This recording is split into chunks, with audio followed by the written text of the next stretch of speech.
What really happened with your host, Mike Rivero. You're listening to the Republic Broadcasting Network, where you'll find out what the Fukushima's going on. And aloha, America. Welcome to our show today. It is Monday, August 7th, 2017, and we've got a lot of stuff to talk about today. The phone lines are open, 800-313-9443. Mike is in our control room, ready to answer the phone when you call on in. And we're going to start off here right at the top. A little bit of sad news. Ernst Zundel passed away of a heart attack in Germany on Saturday. And at least that's the official reason. And for those of you who've been following along the truth movement for a lot of years, Ernst Zundel was one of the major figures in questioning the historical accuracy of the proffered tale of World War II and Nazi atrocities. And he actually served time in jail for it. And I think one of the most notable moments happened when he was facing trial in Germany is the judge literally said from the bench, I don't care if what you're telling us is true, it is still illegal for you to say it. And he went to prison for a while and he was back out. And he was 78, so it's not entirely unreasonable that this was just natural causes. However, his wife, Ingrid, said she spoke to him just shortly before his body was found, and he sounded fine to her. Now, of course, heart attacks can occur with a tremendous amount of rapidity, so we don't really know. But probably all over Israel tonight, they're doing their dances and mazel tovs and dancing the hora and just having a real good time, because they don't like anybody who refuses to just believe as they are told to believe. Now then, getting on back to our domestic stuff here. Apparently, former San Francisco Mayor Willie Brown had a dinner meeting with two prominent members of the GOP, and he came back and said, it looks like the Republican foreign policy establishment, meaning the neocon war hawks, they want to see President Donald Trump impeached. His own party, the Republican Party, wants him out. He's not war hawkish enough for them. Even though he's gone completely back on his campaign promises to become friends with China, become friends with Russia, and he's out there sanctioning everybody, left, right, up, down. He's sanctioning the United States into complete isolation, but that's still not good enough for the war hawks. They want somebody who's going to have blood dripping from their fangs. That's why they wanted Hillary in there. Now, the Department of Justice, in response to a Freedom of Information Act lawsuit, has just released emails that former FBI Director James Comey claimed did not exist. And again, this is a story the corporate media is not covering, but the government released over 400 pages of emails related to that infamous private meeting between Bill Clinton and Loretta Lynch on the tarmac at the airport. And the emails show that the corporate media, we know, is not only corrupt and full of nothing but propaganda, but also colluded with the Democrats to ensure that this was the right type of reporting on this meeting. Oh, they just happened to meet by chance. They're talking about their kids and their families. It's amazing. And still the corporate media is out there, Russia, Russia, Russia, Trump, Russia, Russia, Trump, Russia. Pay no attention to all the other corruption and crime you're seeing out there behind you. It's Russia, Trump, Russia, Trump, Russia, Trump. Repeat after me, Russia, Trump, Russia, Trump, Russia, Trump. Over and over and over again. And then they wonder why they're losing viewership here. Now, the new Chief of Staff, John Kelly, he's basically acting in accord with his background as a general. And he's basically called the White House aides together, where he basically laid down the law, how things are going to be working in the West Wing. No more leaks. No more hostility toward the president. You're either loyal to the president you work for, or you might as well tender your resignation now. And Kelly is also promising he's going to pull Donald Trump back from so much tweeting on account of Donald sometimes doesn't really think these things through before he hits that send button. Remember Kofevi? Good example there. Now, McMaster, National Security Advisor H.R. McMaster, is getting all this criticism from right-wing outlets. There's a lot of articles out there about, oh, he's an Obama holdover and he's this and he's that. Apparently his real crime is he supports the Iran deal and he sees Israel as an occupier in Palestine. Oh, we can't have that in the U.S. government. The U.S. government has to believe Israel owns that land.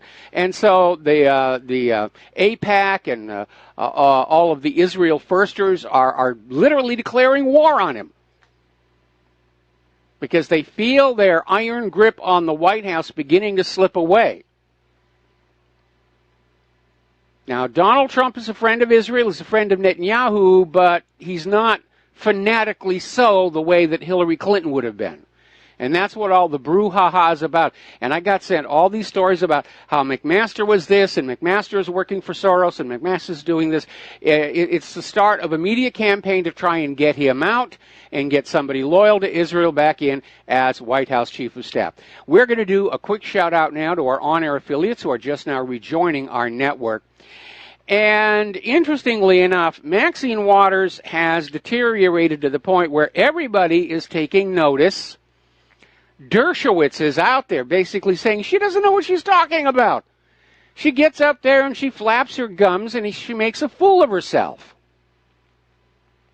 Why is she even in the Congress? Congress should be a meritocracy, not a corruptocracy. Jeb Bush has actually gone public. He wants Debbie Wasserman Schultz indicted. And yes, I'm in agreement with him. I'm absolutely in agreement with him. It is embarrassing, humiliating, infuriating to see the corporate media and the government just obsessing about Russia and Trump and just ignoring all this other evidence of criminal wrongdoing, even treason and espionage by the Democrats. And I'm not the only one who feels this way. Over at Breitbart, they have an article with so many red flags. Why isn't the IRS auditing the Clinton Foundation? We know their bookkeeping is a joke.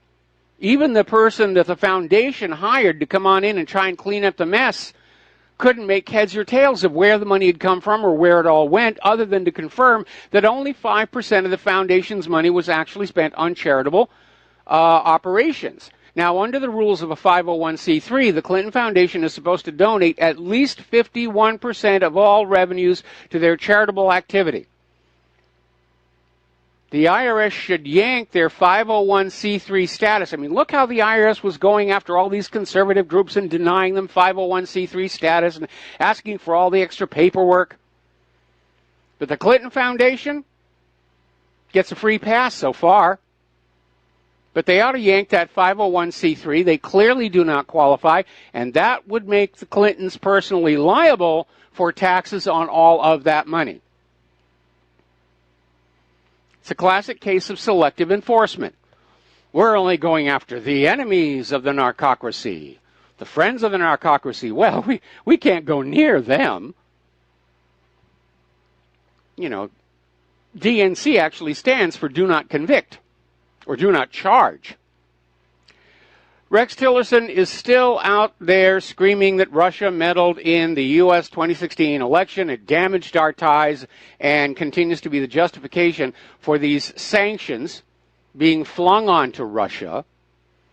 But as Trump's Election Integrity Commission and Judicial Watch continue to find, Russia had nothing to do with it. Now, New York, which had been denying access to their voter information, has had a change of heart. They're starting to cooperate with the Voting Integrity Commission. Judicial Watch was out there in California, and they got the voter records for 11 counties that had more registered voters than voting age citizens.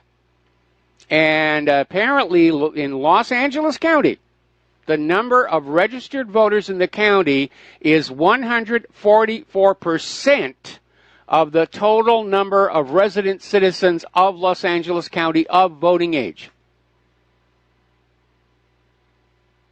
Other places, still a problem. San Diego, 138%. San Francisco, 114%. It's all over the state. Far more people are registered to vote than actually live in those precincts. And I don't think it's just the presidential elections that we need to be looking at. According to an article out of Investment Watch blog, Congress has a 10% approval rating, and yet they're predicting 97% of the House of Representatives will be reelected to their seats next year. Based on, that's how many won their seats again in 2016. The two numbers don't line up. If Congress has a 10% approval rating, we would expect a much lower retention rate. I think the entire election system from top to bottom is completely compromised. And like I keep saying, I get all these emails from people who are living in Arizona who keep saying the same thing. I have no idea why John McCain keeps getting elected. Nobody I know ever votes for him. The system is a complete sham, and it needs to be torn out and rebuilt from the ground up. No more electronic election machines. Nobody voting without ID. It's amazing. You need ID to buy alcohol. You need ID to buy tobacco. You need ID to drive a car. But then all of a sudden, at the voting booth, somebody asks for your ID, and all of a sudden it's racist. Oh, it's racist to ask for an ID. The election fraud is clearly epic right now in this country, and we have to deal with it. We only have a little more than a year to really make some serious changes to the election system, or we, the people, will never regain control of our country. Meanwhile, tensions continue to ratchet up between the United States and Russia. Russia, of course, especially after the sanctions, is asking the U.S. to reduce their diplomatic mission by the 1st of next month. And Tillerson is out there saying, well, no, we want to continue cooperating with Russia. We don't want to cut off ties. You know, we want to keep our diplomatic people there, most of whom are probably intelligence officers. It really is kind of ridiculous. Now, let's get on over here to Seth Rich, because that story is not going to go away. We in the independent media are not going to let it go away. Now, as you know, one of the big issues here is that the police were supposed to be having body camera footage. They have body cameras. Police are required in many jurisdictions now to carry body cameras and have them running during all encounters to gather evidence, basically try and rein in some of this out-of-control police brutality. And the police officers who responded to the shooting of Seth Rich were wearing body cameras, and they were running. And apparently, when investigators wanted to see the tapes, apparently a Ms. Lyons said, well, no, they've already been deleted. We only keep them for 90 days. You know, you can't have them. Well, actually, the rules are very specific about retention. 90 days is the period you have to keep them if there is nothing on the tape of interest. But if it involves murder or manslaughter, you have to keep them for 65 years. In the case of first or second degree sexual assault, 15 years. All other sex offenses, 10 years. Death report or suicide, 10 years. These tapes never should have been thrown away. And the police department is lying when they say, oh, it's just a standard to get rid of these evidentiary tapes after 90 days. Remember when the BBC reported that World Trade Center 7 collapsed, and they reported it about 20 minutes before it actually happened. And BBC's official response to this discrepancy is, we have no idea what happened, really. And then people said, well, can we look at the raw video footage that was shot that day? And the BBC said, no, we just threw it out. Now, anybody who's ever worked in TV news knows that when you have raw footage of a history-making event, that is a gold mine. You do not throw that away because you're going to be able to license that and get royalties on it for future documentaries and programs about what happened years into the future. You never throw away something like that. BBC, yeah, we tossed it. Just, we don't know. It's one of those weird mysteries here. Apparently, somebody has detected there are now bot accounts on Twitter that are trying to push this idea, this story, that the Seth Rich murder has been debunked. It's nonsense, nothing there. It was just a robbery gone bad, and yeah, the robbers were stupid. They left behind his wallet and his watch and his cell phone and a bunch of other stuff, but that's what happened. And they're trying to basically flood Twitter with this story to shout down those who are asking, is this another addition to the Clinton dead bodies list? And certainly, I think it is here. Meanwhile, Google and YouTube are once again revising their ratings, rankings, search algorithms to target conspiracy theory. In other words, with this arbitrary definition of conspiracy theory, you will be lowered in your ratings and rankings or blocked entirely. And, of course, they don't need to justify. They just say, well, it's a conspiracy theory. We heard it on the corporate media. It's a conspiracy theory. Therefore, we're moving you out. Remember when John Podesta was responding to that whole thing about Seth Rich, and he said, oh, there's nothing there. It's a conspiracy theory. The mainstream media said it, and that settles the matter. That's their whole attitude right now. And that's why a lot of people are leaving Google and YouTube, and they're going over to Yandex and DuckDuckGo. Let's see. YouTube has just announced a new filtering scheme that will allow it to censor any videos about vaccines and their harmful consequences or the dangers of statin drugs. If you're going to be watching on YouTube, you will only see videos about how vaccines are wonderful and vaccines are good for you and statins are great. It's right out of George Orwell's 1984.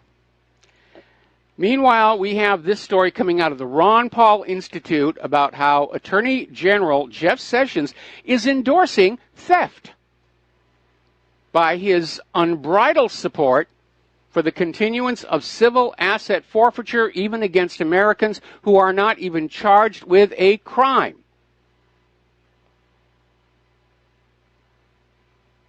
And, of course, at the same time, Sessions is at war on the First Amendment, cracking down on anybody in the government who leaks out embarrassing information to the media, like the CIA's drug running, for example. We're going to grab a phone call here. Dustin in New Jersey. Aloha. Welcome to the show. What's on your mind? Hey, Mike. How you doing? Doing fine. Hey, what's up with this Hamilton 68 or whatever they're calling it, where anybody who looks up or checks out anything Russia is like looking up Russian propaganda or part of the, part of that conspiracy of Russia trying to get at us. It's like fascism. Like, this country's finished, Mike. I mean, the whole Western world. I agree. There is no way to save it now. We're just going to have to we're going to have to kick back and just, enjoy the show as it continues tearing itself apart. But I mean, look how reckless the Washington Post was with their list of websites that were arms of Russian propaganda, which included my own website, for which I'm very proud, I might add. But all they did was they simply collect. Too, Mike. What?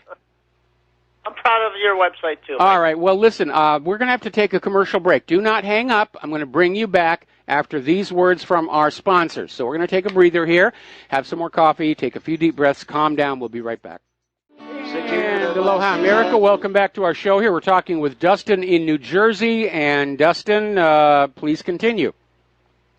Mike, that commercial right there, We the People, it doesn't exist anymore. You realize that? It doesn't exist anymore. Yeah, looking at the scale of the election fraud, I mean, our elections are just a complete and total sham.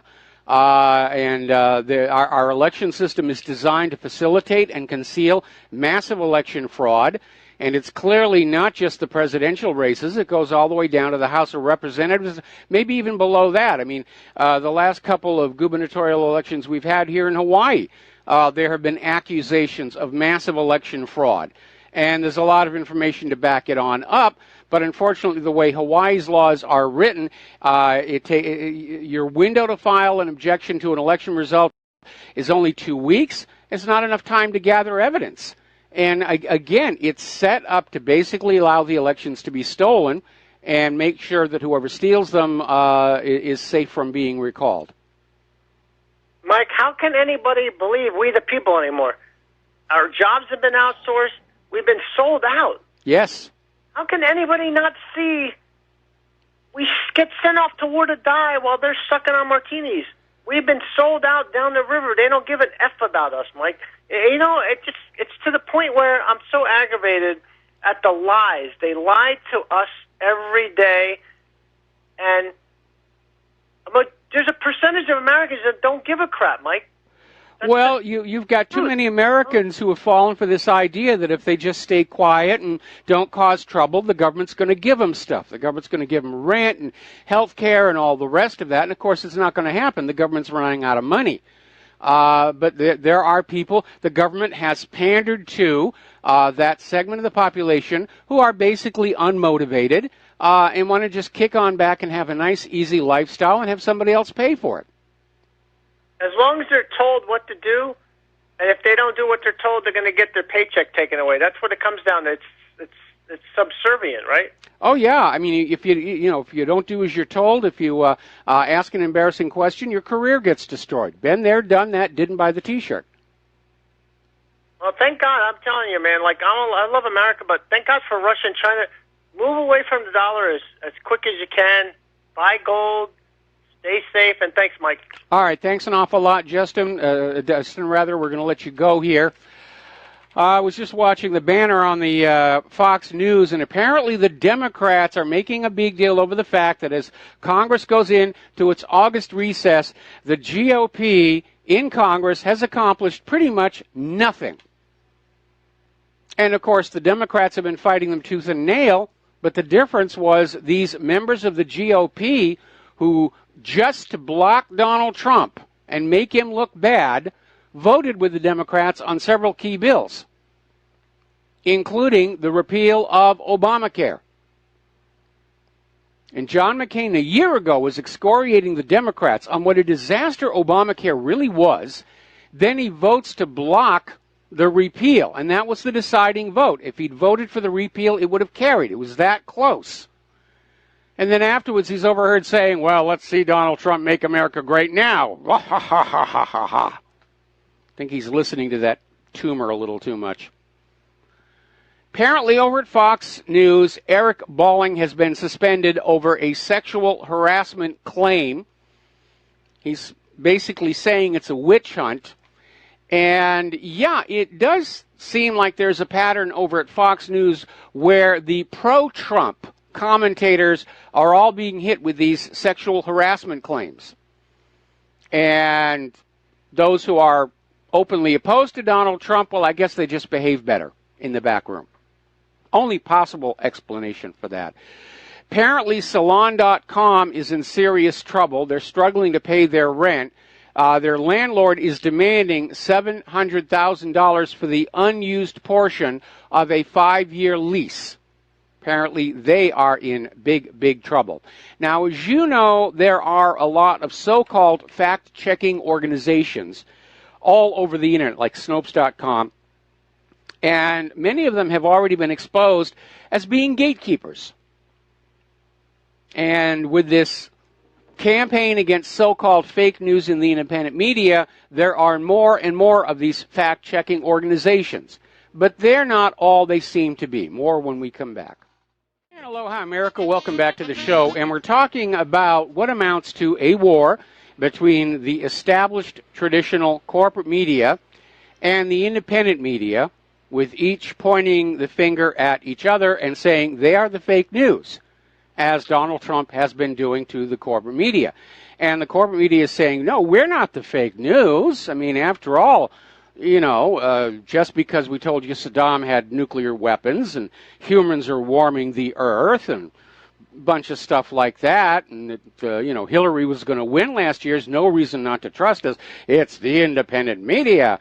And so they're trying to tarnish us as being the source of fake news. And there are some websites that have been set up that put out nonsense junk stories. And inevitably, the corporate media will always point at them as examples of why you shouldn't be reading any independent media. It's called poisoning the well. It's a very old propaganda tactic. The other tactic they're using are these so-called fact-checking organizations, which turn out to just be more of the same. And one example is the International Fact-Checking Network, which is out there fighting against fake news, primarily focusing their efforts on the independent media. And it turns out they are getting huge amounts of money from liberal sources, such as the Omidyar Network and, to nobody's surprise, George Soros Open Society Foundations. And so they're not really out there fact-checking. They're setting themselves up as fact-checkers in order to say, trust us, they're lying over there. They're lying over there when they ask whether Seth Rich was murdered. They're lying over there when they tell you that the BBC announced the collapse of Building 7 20 minutes before it happened. It's all lies, really. The corporate media has said it's all conspiracy theory, and that is the final word. So basically what they're trying to is they're dogpiling the propaganda. They're setting up all these different myriad little front groups so they can say, look, all these people are saying the official government story is true, and everybody else, how could they all possibly be wrong? And the answer is they're all getting paid by the same establishment here. All right, so let's get on to Donald Trump here, because a lot of people, and I'm one of them, are very unhappy over the sanctions against Russia, Iran, and North Korea, especially against Russia, because it is damaging our relationship with Russia, and it is based entirely on a lie that Russia tampered with last year's election. Nobody has any proof of it at all. The evidence all indicates that there was massive election fraud, but that it was internal. It was domestic, and it always favored Hillary Clinton.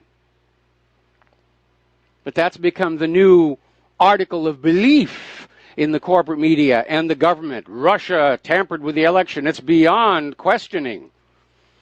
Anybody who questions it will be burned at the stake as a heretic for not believing.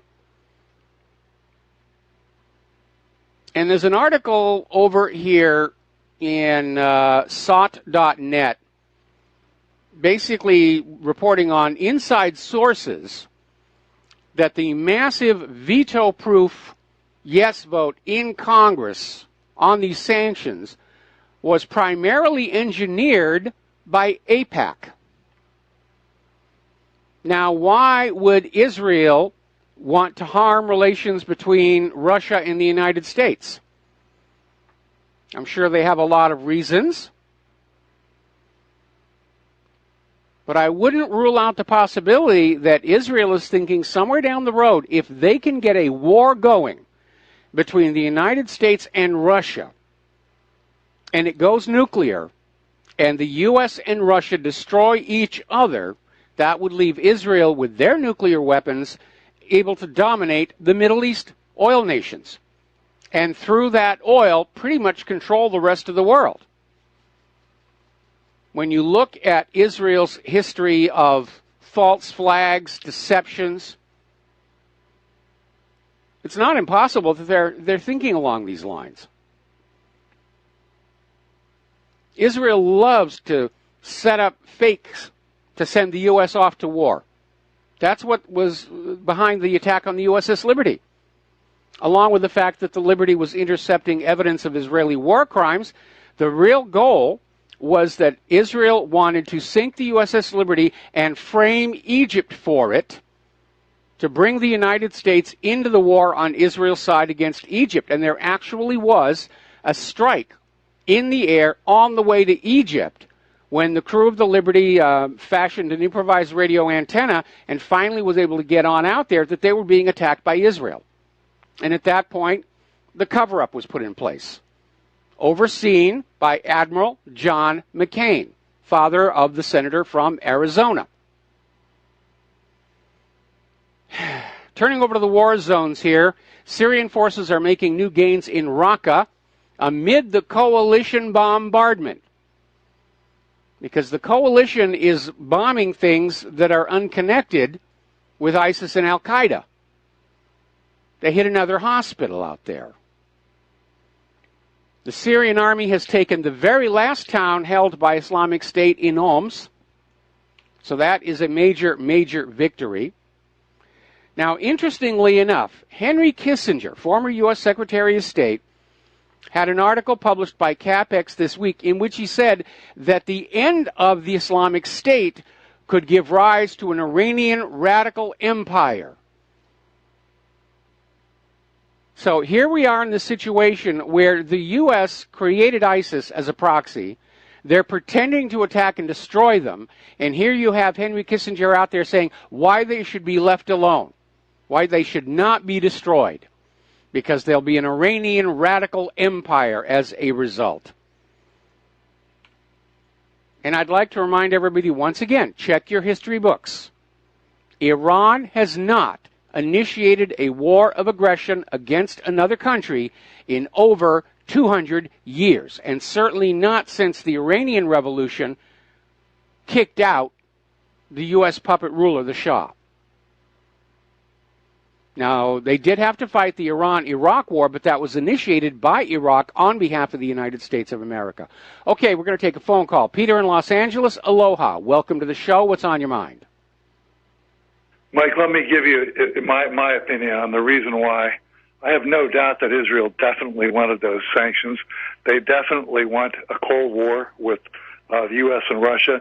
The big reason is they can't accept the fact that Russia has stood in the way of their intervention into Syria, or getting us to intervene into Syria, and which means that will be the template from now on. People will follow that people know that they would be a reliable partner that can the Russians, that is, who can actually protect them from Israeli aggression. That it would make it hard for the Israelis with Russia being there undefeated to retain the Golan Heights, to drill off the coast of Lebanon, to invade Lebanon. It makes Israeli expansionism really, really tough to handle, and also puts pressure on them to declare their borders. Because then if anybody has to violate borders, there has to be a reason for a casus belli. So Israel has to do that. I mean, their whole agenda of unlimited expansion and domination is at extreme peril if they don't.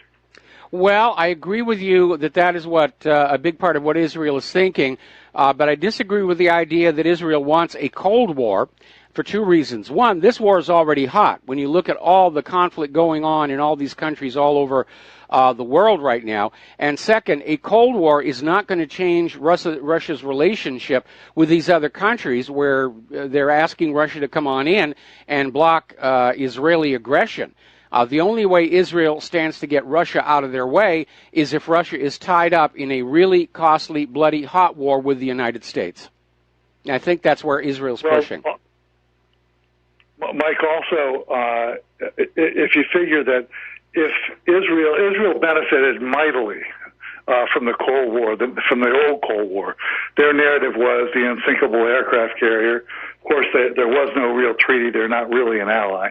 But they got, $100 billion of largesse from the United States, with that, ridiculous, rationale that they were this unsinkable aircraft carrier, and the only, ridiculous as it seems, democracy in the Middle East and all that stuff. Well, they can reignite that, with a, continued, having Russia and the U.S. at odds, as well as their victory will be defined at what Israel can grab. But that's, I can't see it any differently than that, Mike. I don't know how else to look at it. Okay. It's a good analysis. I just don't think Israel can accomplish it with a Cold War. I think they need it to go hot, and it's already hot enough. Well, the way I see it, if the war gets hot and Israel actually is engaged, which of course they've always managed to let us do all their dying for them, but if they actually are engaged, they could lose big time. Yes. And I can't imagine them actually wanting a war other than they want the money that tensions bring, and they want the territorial fruits that the tensions also might bring. But they won't be able to expel people. They won't be able to move into Lebanon. They won't be able to do their overflying and bombing and murdering that they always have done with all their neighbors if Russia is the new reality. Yes, I agree. And you know what Dustin was saying earlier, Mike, about we the people, and you were talking about how nobody cares to look at the Democrats on this side. Nobody's even looking at all the law. The whole concept that the Supreme Court isn't even required to hear cases. It's always been set up that way, and he's absolutely right. There ain't no we the people in this at all, and even what we're talking about has been going on for years and years without any we the people in it at all. Yeah, you're absolutely right. And we just need to continue educating the American people that the U.S. government has broken the contract with us, which is that Constitution and the Bill of Rights. And we're seeing all these attacks on the Bill of Rights. They've already severely infringed the Second Amendment. Now you've got Sessions is declaring war on the First Amendment. Israel is declaring war on the First Amendment. They're out there already trying to make the case that, well, there are obvious exceptions to the Second Amendment, therefore we should have exceptions to the First Amendment, and they're trying to make it a felony to criticize Israel now. Yeah, they say that 50 senators now are behind that. Yes. 50 senators. But you know what, Mike, as I've called my congressmen and senators many times on this, I tell them that, listen, they're already taking money from us against my will, that they're giving all the billions of dollars that are both announced and unannounced about Israel. And now to not be able to say no to them about their products or that now that they're actually threatening our freedom of speech, we can't even talk about it. Yeah. It's pretty bad. It is absolutely bad.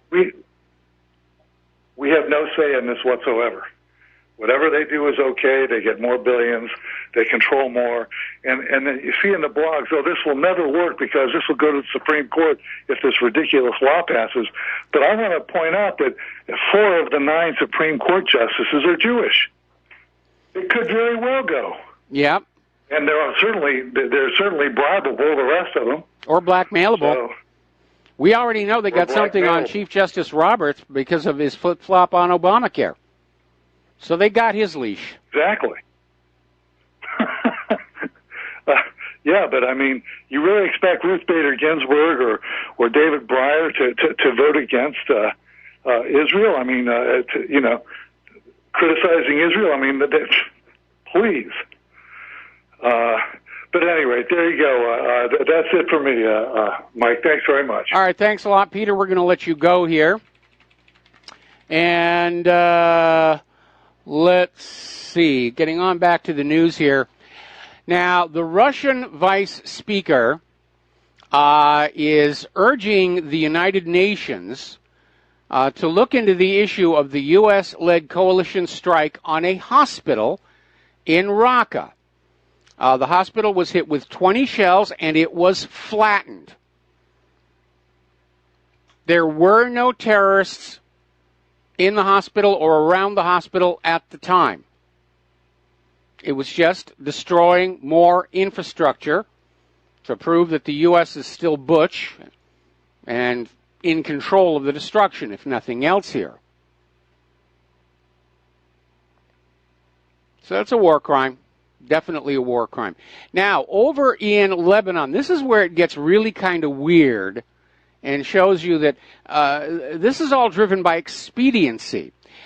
Because the United States, the Pentagon, is just now deploying U.S. Special Forces in Lebanon to support the Lebanese army in the upcoming campaign to clean out an ISIS border pocket in the country's northwest. The interesting fact is this necessitates some level of coordination with Hezbollah, which the U.S. has labeled a terrorist organization at the request of Israel. And now they're going to have to be working with them. Apparently, there's been a suicide attack on NATO troops in Afghanistan. 1 NATO soldier was killed, 5 others were injured, along with an interpreter, when a Taliban suicide bomber struck a patrol in Afghanistan. Obviously, it's actually 2 dead. But, yeah, they don't like us up there. 16 years. And we've had president after president after president saying we're going to end this thing. Remember, all the way back in 2008, Obama was campaigning on, if I'm elected president, I'm ending these wars and I'm bringing our kids home. But a lot of people are saying it really is time to bring an end to it. It's been 16 years. Over at UNS.com, they have an article, Time to End the Lost Afghan War. And they're basically going from a report that Trump has been lambasting his generals for starting these failures in Afghanistan, which is now holds dubious record of America's longest war. So, we're going to take a break here for commercials. When we come on back, more about Afghanistan. And aloha, America. Welcome back to the show. We're talking about a growing chorus of voices saying it's time to get out of Afghanistan. The U.S. is in control of some areas, notably the pipeline right-of-way and the opium poppy fields. And that's it. And it really is time for the U.S. to get on out of there. They need an exit strategy. They're trying to figure out some way they can declare victory, or they can figure out a way to get Trump to commit to staying in there without admitting to him that the opium crop is a big part of the reason we're in Afghanistan, to supply the CIA with product. And apparently they've come up with one. Oh, the Russians are back in Afghanistan. They're secretly helping the Taliban. Remember, we reported on that article last week where they came out and said, oh, the Taliban are carrying these AK-47s, and that proves Russia's supplying them. So that's the new hue and cry. Russia's in Afghanistan. We've got to go back. We've got to kick them out again like we did before in Charlie Wilson's war. Now, the reality is the AK-47 is licensed for manufacture all over the world. So absent any markings that identify them as part of the Russian military, and those markings can, of course, be faked, there is no way of knowing where these AKs came from. But they want to stay in Afghanistan. They don't want to have to pay full price for that pipeline right-of-way, and the American drug lords don't want to give up that source of cheap opium. So that's the new hue and cry. Oh, we've got to stay in Afghanistan. It's the new battleground against Russia. Russia knows better than to go back into Afghanistan. And they're laughing at the U.S. for having walked into that trap in the first place. 16 years, America's longest war. And outside of keeping the pipeline right-of-way price down and shipping tons of opium to the U.S. and other places around the world, why are we even still there? In the graveyard of empires. We should just call it quits and declare victory. Nobody's going to argue against it. Yes, we've won. We're leaving. And the Afghanis will say, yeah, okay, sure, you won. Yeah, now get out. Apparently, Ukraine, Kiev, is sending foreign mercenary snipers against the Donbass. This is coming from the intelligence service of the Donetsk People's Republic, and they're reporting the arrival of a division of Ukrainian militants to the southwest of Donetsk and the arrival of these foreign snipers at the southern sector of the front. And according to the information they have, the enemy is, meaning Kiev, is carrying out the intensification of the units of the 92nd Mechanized Brigade southwest of Donetsk that had lost their combat capability. In other words, they're having to resupply and reinforce. Meanwhile, the Ukrainian army is resorting to firebombing on the Donetsk civilian village of Spartak. Couldn't take it over. They just hit it with incendiaries, burned it to the ground. We'll be right back after station identification. And aloha, America. Welcome back to the show here. And I'm just now getting word here. Apparently, one of the reasons that the Russians are complaining to the United Nations, apparently the U.S.-led coalition was using white phosphorus weapons over the city of Raqqa. That's a war crime, by the way. The only recognized use for white phosphorus is to generate a smoke screen if you're retreating. But it is absolutely banned for use over residential areas because it is an incendiary device. So, alrighty, getting on back to the news here.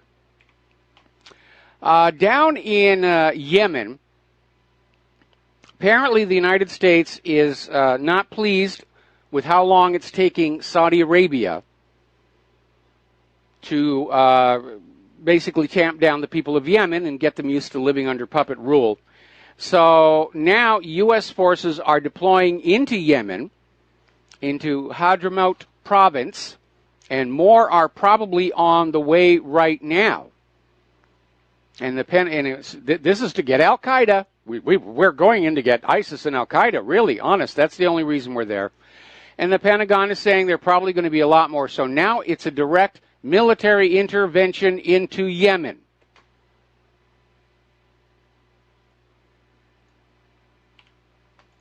This is not a Cold War. This is already a hot war. United Nations is out there saying that this war in Yemen has pushed the country to the edge of a cliff. They're calling it a man-made humanitarian catastrophe by Saudi Arabia, the blockade, and the head of the UN Development Program is saying nearly 7 million people in Yemen are at risk of starving to death, which is a particularly horrible way to go. Now, one thing that Yemen is starting to do, because of the blockade, is they're starting to produce more of their own weapons domestically. And they have now deployed what is called the Samud missile, and it's already been used against the Saudi-led troops in Yemen's Taiz district. And apparently it's turning out to be pretty effective as well. Meanwhile, a Saudi airstrike has killed 9 civilians in northern Yemen, most of them children. Saudi Arabia is refusing to say why the house was targeted, but there certainly weren't any combatants in it. Meanwhile, over in Saudi Arabia itself, Crown Prince bin Salman is taking a hard line with everybody in his kingdom who is not going to swear fealty to him. As you know, when there was that sudden swapping out of the crown princes, there were a lot of the tribal chieftains who said, wait a minute, we were not consulted, we had nothing to say with this, and we're not sure we want to go along with this. And apparently, Crown Prince bin Salman is starting to literally flatten cities and relocate the people, just destroy the community.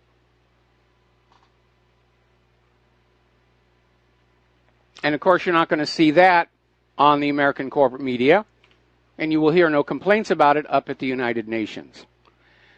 Now, Turkey and Qatar are staging military drills as the Gulf diplomatic crisis continues. Escalates, in fact. So that whole area could just explode into open warfare at any point.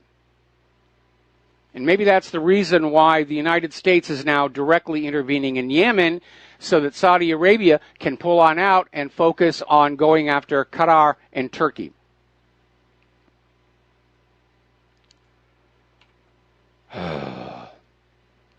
Following the establishment of the new UN sanctions, Iran and Russia are going to enhance their military ties, which means Iran is going to start getting some of these latest and greatest of Russian weapons, and they are very effective. We got to see that over Syria.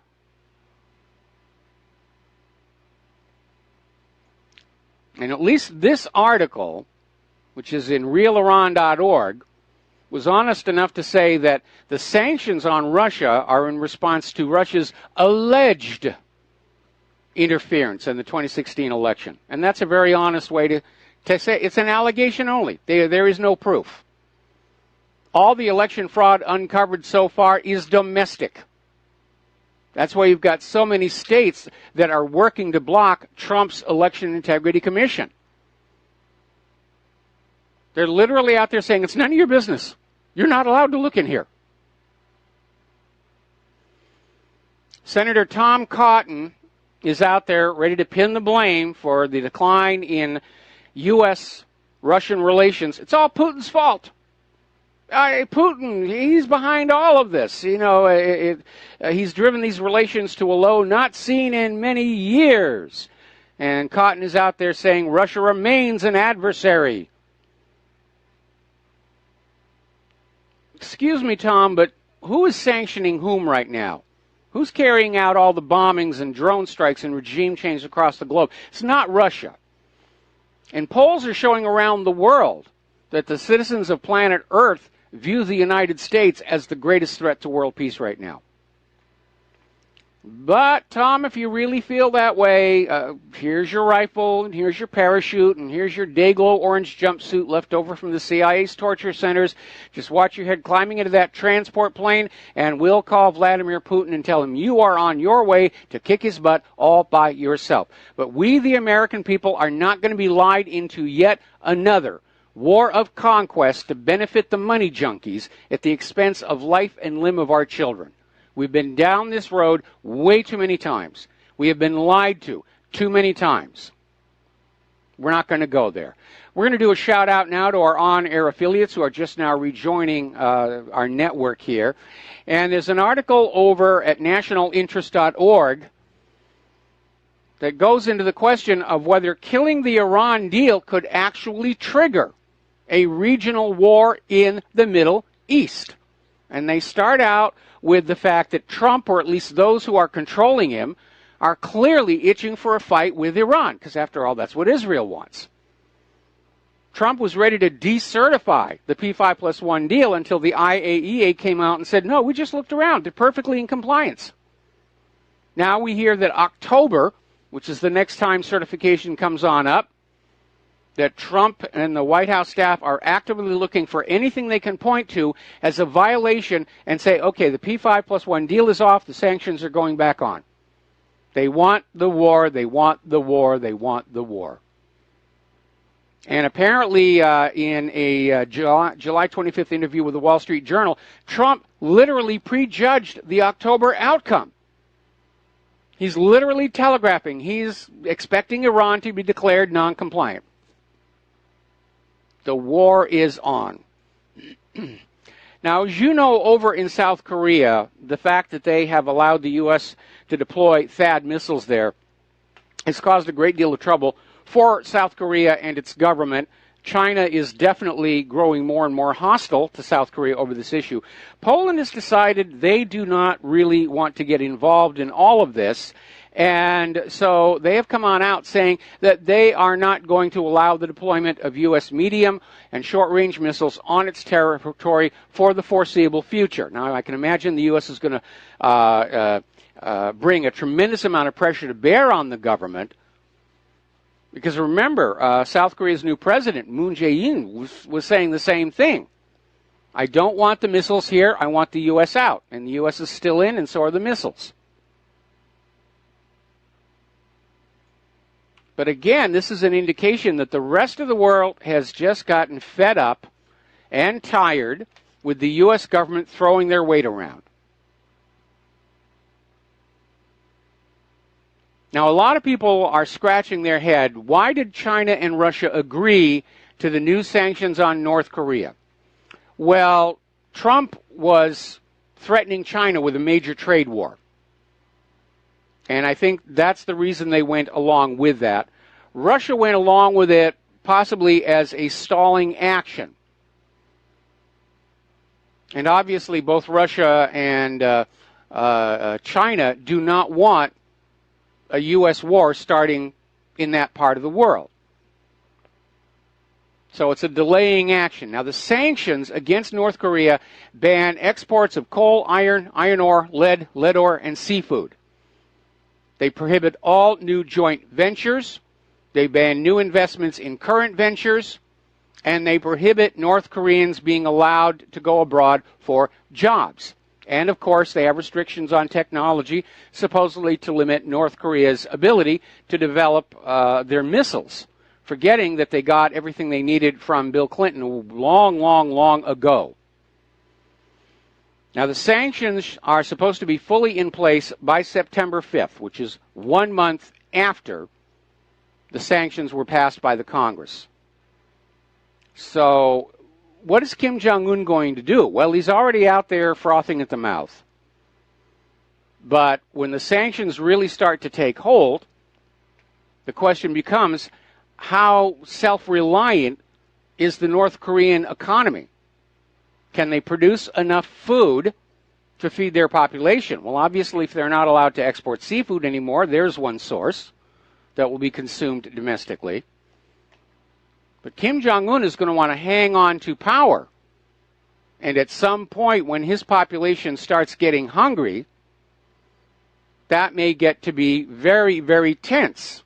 And maybe that's part of the U.S. plan to bring about another regime change by starving the population of North Korea into overthrowing Kim Jong-un. The danger is that Kim Jong-un, when he's backed into a corner, he might do something very dramatic.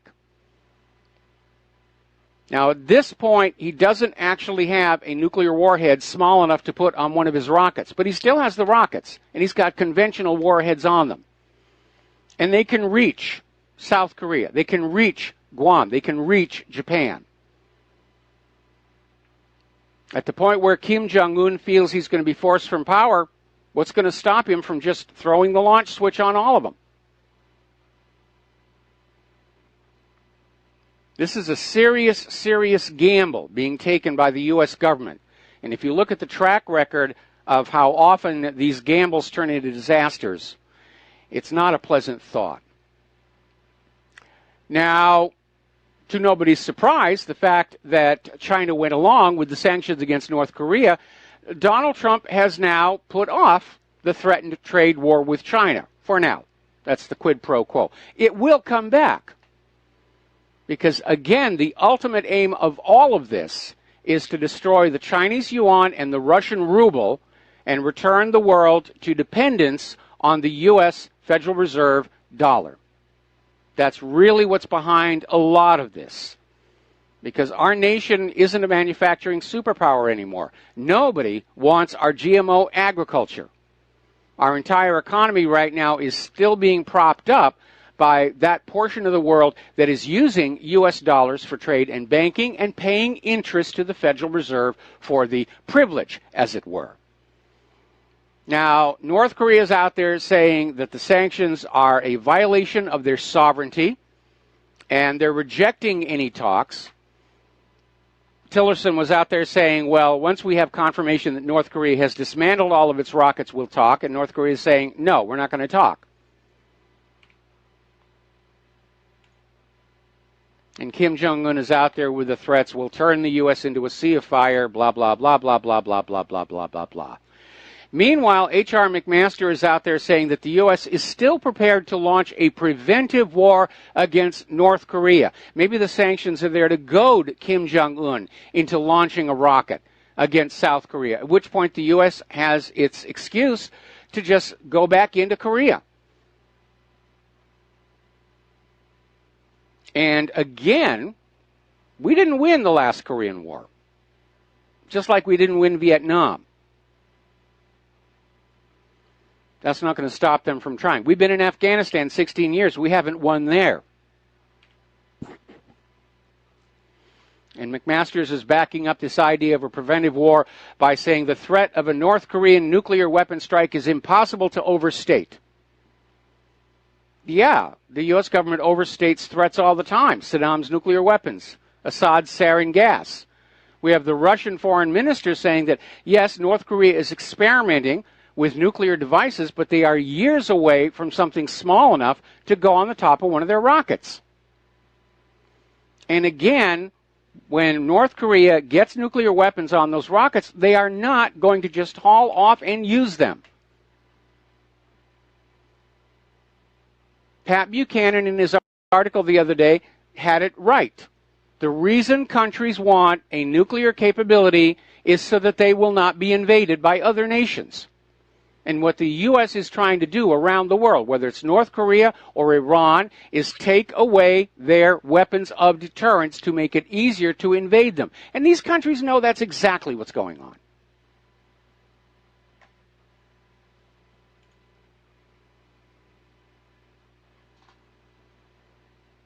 Okay.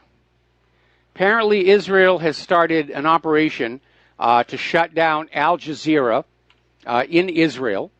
Israel's attitude now is only media that speaks glowingly and positively of Israel and Netanyahu will be allowed to operate inside the country. And so Israel's going to revoke the media credentials of Al Jazeera. TV journalists close the Jerusalem bureau and pull the Qatar-based station's broadcast from all cable and satellite providers. And so they've started that whole situation. Again, Israel does not have any respect for freedom of speech or freedom of the press. And that's why their continued tinkering with our country is of concern.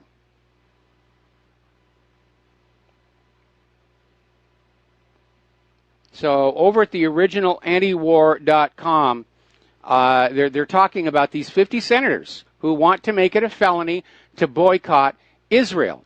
And apparently the senators are citing as their justification a U.S. Supreme Court decision back in 1982. And basically the Mississippi Supreme Court had ruled that the NAACP, in declaring a boycott on the basis of racial discrimination, had caused financial harm to white-owned businesses, and they ordered the NAACP to pay for all their lost earnings. In 1982, the U.S. Supreme Court overturned that decision.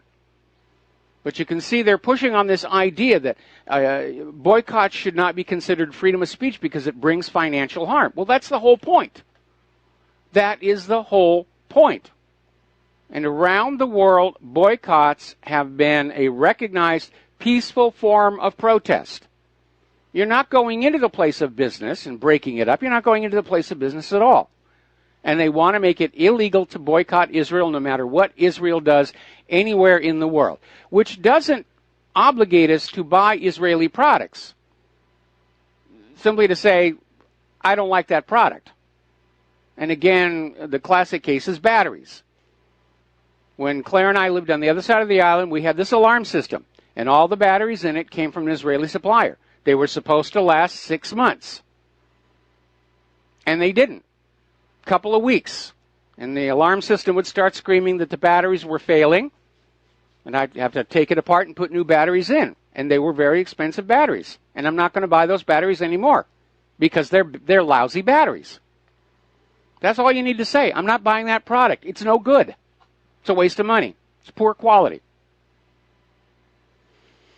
Now, down in Venezuela, it looks like there was an attempt at a regime change coming out of the military.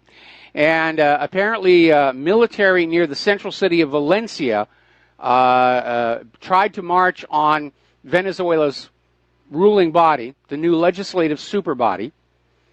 And it's still being described as a power grab. You know, they're trying to get rid of a roadblock. Maduro has not been able to get anything through the National Assembly because the opposition is blocking him at every turn, just like the Democrats and certain Republicans are doing to Donald Trump. And already the big story all over the corporate media is how the GOP hasn't done anything in 200 days. All right, we're going to take and by the way, this military attempt at a coup was put down. We're going to take a break for commercials. We'll be right back. And aloha, America. Welcome back to the show here. And in response to the quashed military coup in Venezuela, we're seeing where a lot of foreign companies, primarily in the oil industry, are starting to pull their workers out of Venezuela and tell them to come on home. So it's getting very, very tense down there. Meanwhile, I'm looking at this report, just came in from NBC News. The U.S. may begin airstrikes against ISIS, trust us, it's just against ISIS, in the Philippines. Boy, how quickly that situation deteriorated. All it took was Duterte saying, I'm going to get rid of the drug problem in this country. And Obama went down there and said, no, don't you do that. Don't you dare get tough on the drug trade. And now all of a sudden, ooh, ISIS is in the Philippines. We get to go bomb them.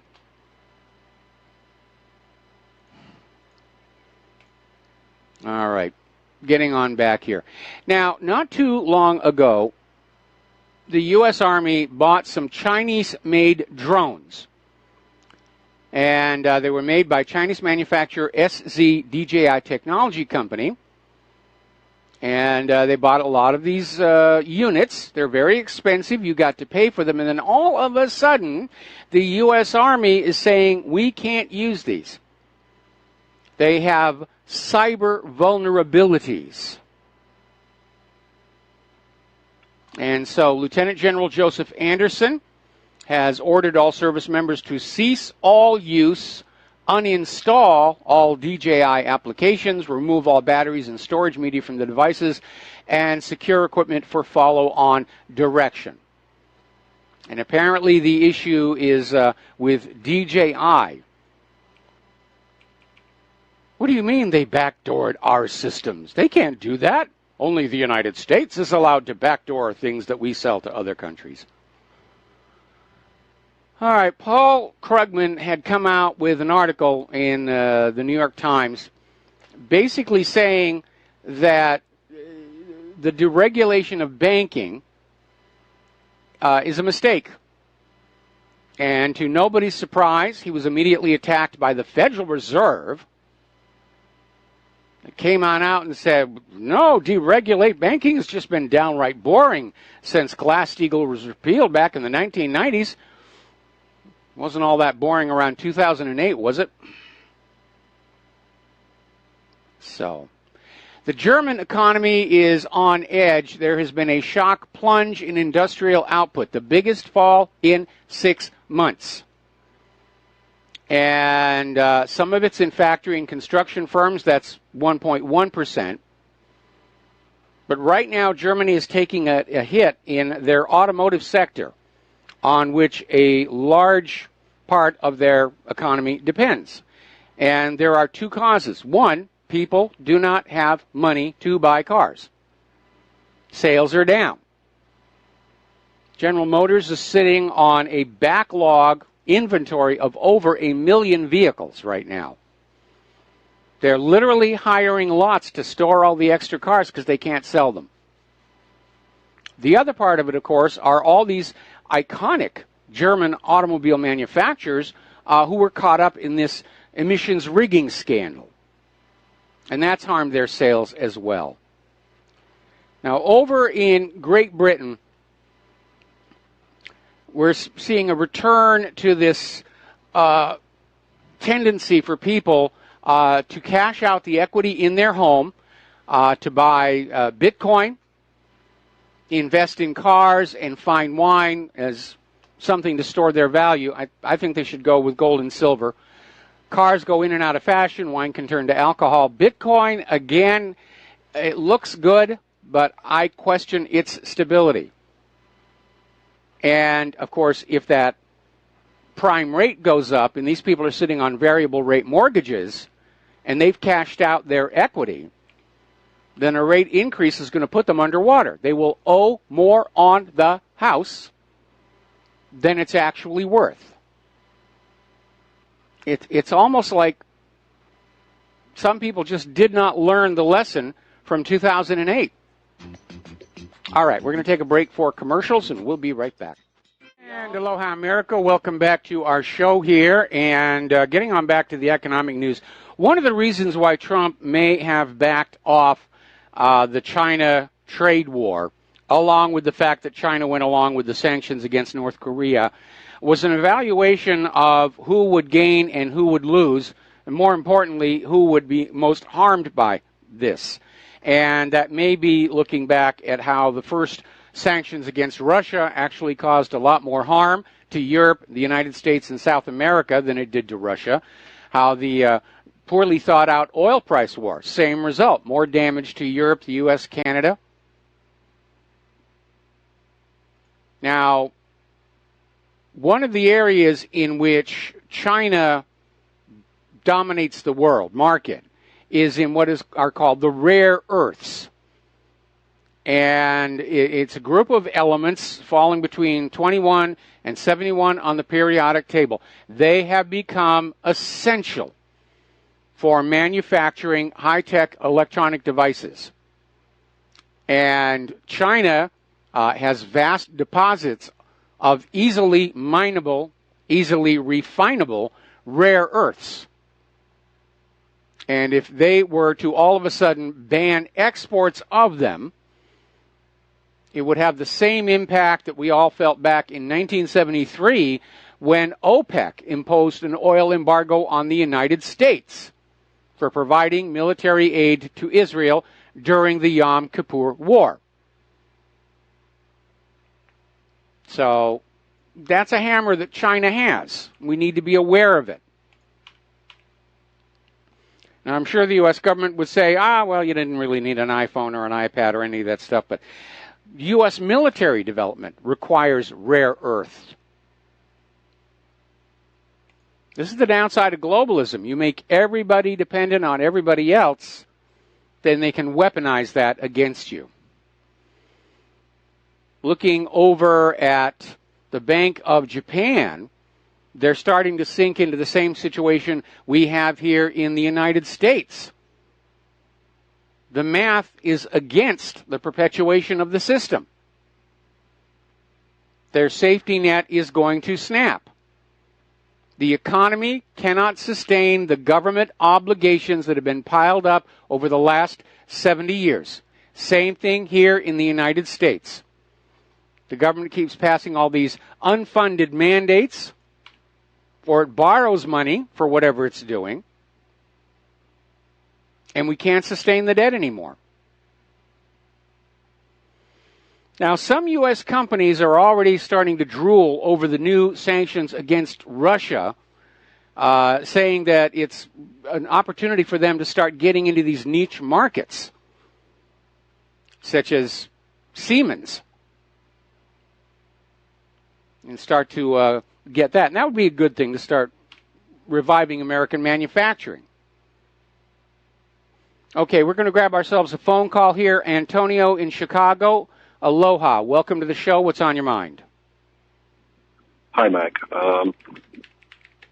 There are so many different programs about UFOs now on TV. I was wondering your opinion on that one. Is that distraction, or do you believe that there's some truth on that one? Well, that's all I have, Mike. My view is that the UFO craze, if you will, is a manufactured distraction to cover the development of black project aircraft.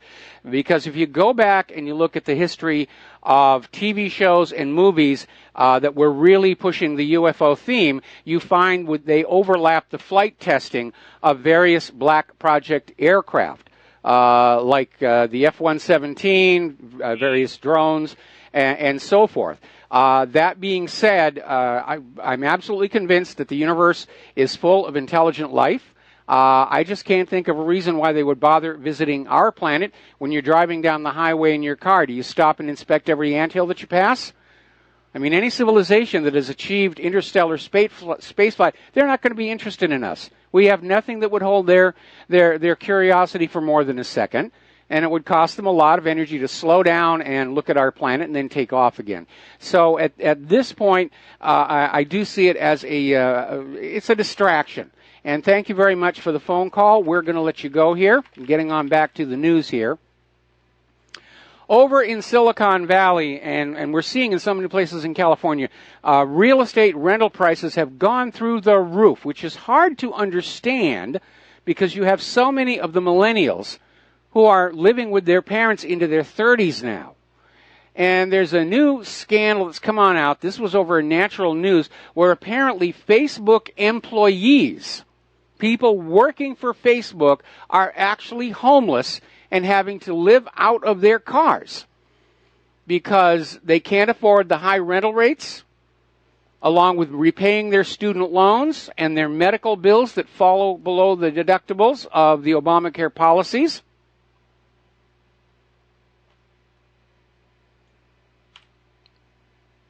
This is an absolutely unacceptable situation for the American people to have to endure, where people who have jobs are still being homeless. It's ridiculous. It's absolutely ridiculous. Over in Chicago, somebody wasn't paying very close attention to their loan documents.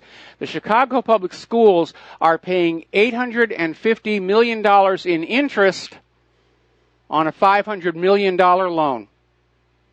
That's why you got to look at the rate of compounding and the rate of interest.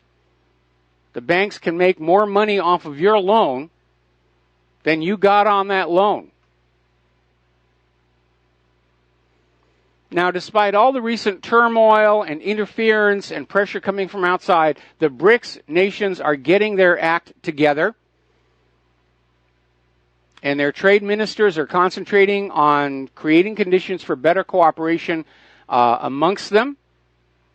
And this despite the China-India border standoff, the obvious U.S. economic warfare against Russia. Russia has responded to the sanctions by vowing to cut reliance on the dollar.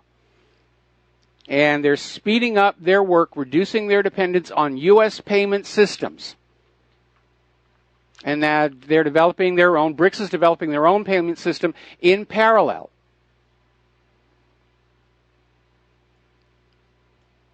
So, let's see. Molina Healthcare has lost $230 million, so they are exiting Obamacare. Obamacare has been a disaster for all involved, and it should have been repealed. And the only reason it wasn't was so that certain members of Congress could sort of give Donald Trump the finger. That's where their priorities were.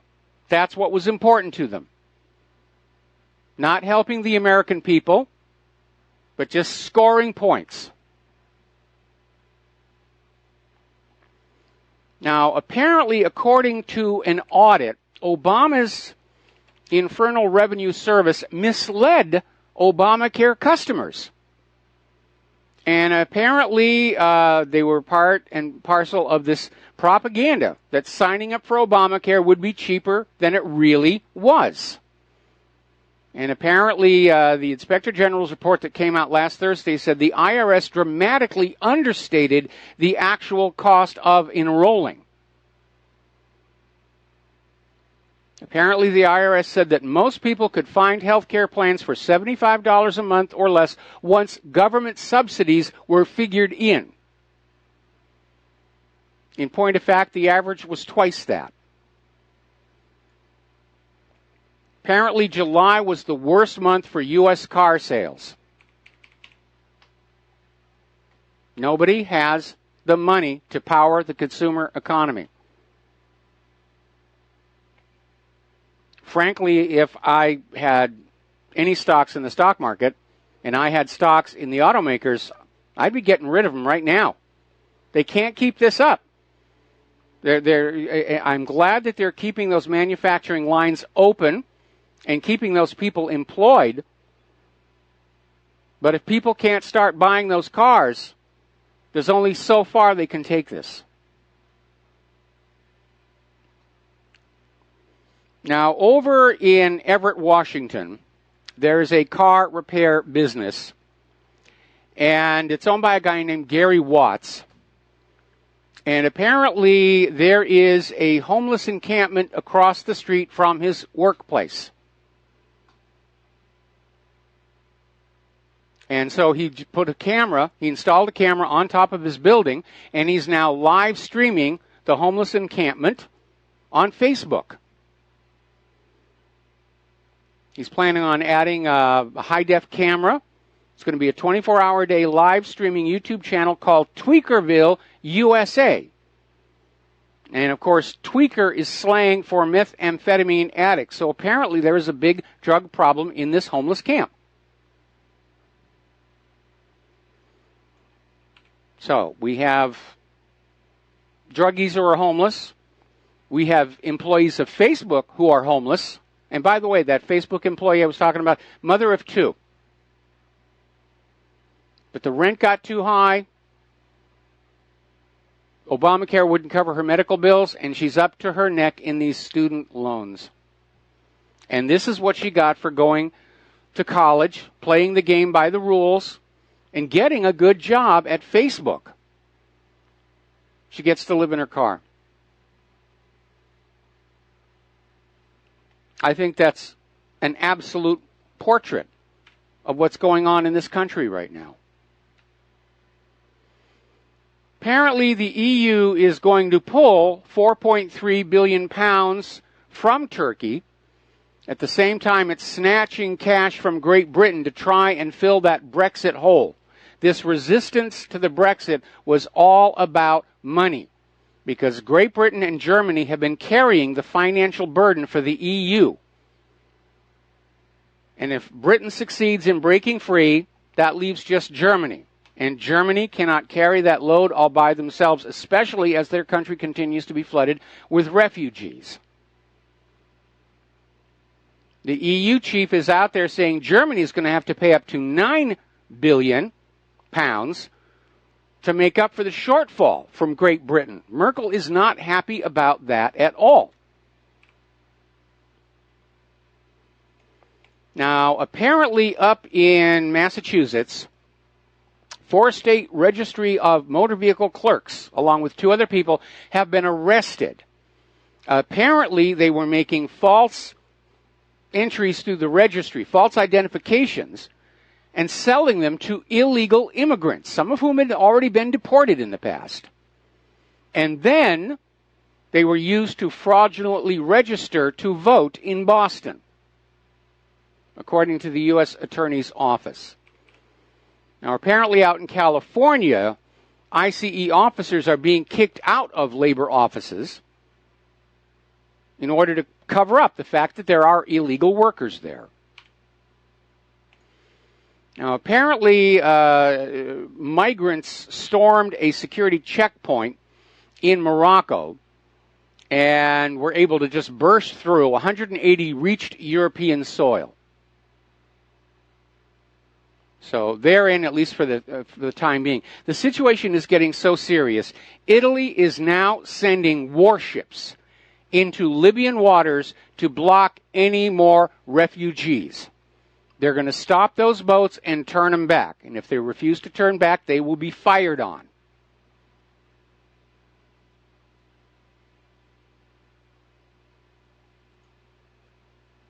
Now, the official story is that the Italian Navy is going to be assisting the Libyan authorities in arresting refugees. But this whole refugee crisis is tearing the EU apart. Now there's talk of a Bavarexit. Apparently 1/3 of Bavarians want to separate from the rest of Germany. This according to EU polls. And this isn't really anything new, because back in the 1980s, I was working on a film project in Munich, which is about as Bavarian as you can get. And even back then, there was this attitude that Bavaria wasn't really Germany. And there's a notable difference in the language in Bavaria versus the rest of Germany, which is High German. And so even back then, there was this idea, we're not really part of the rest of Germany. And, of course, back then, we still had the East and West Germany as well. So Germany was already fragmented back then. A lot of people are asking if California will secede and do a Cal exit. And it's entirely possible. A lot of places are now talking about that.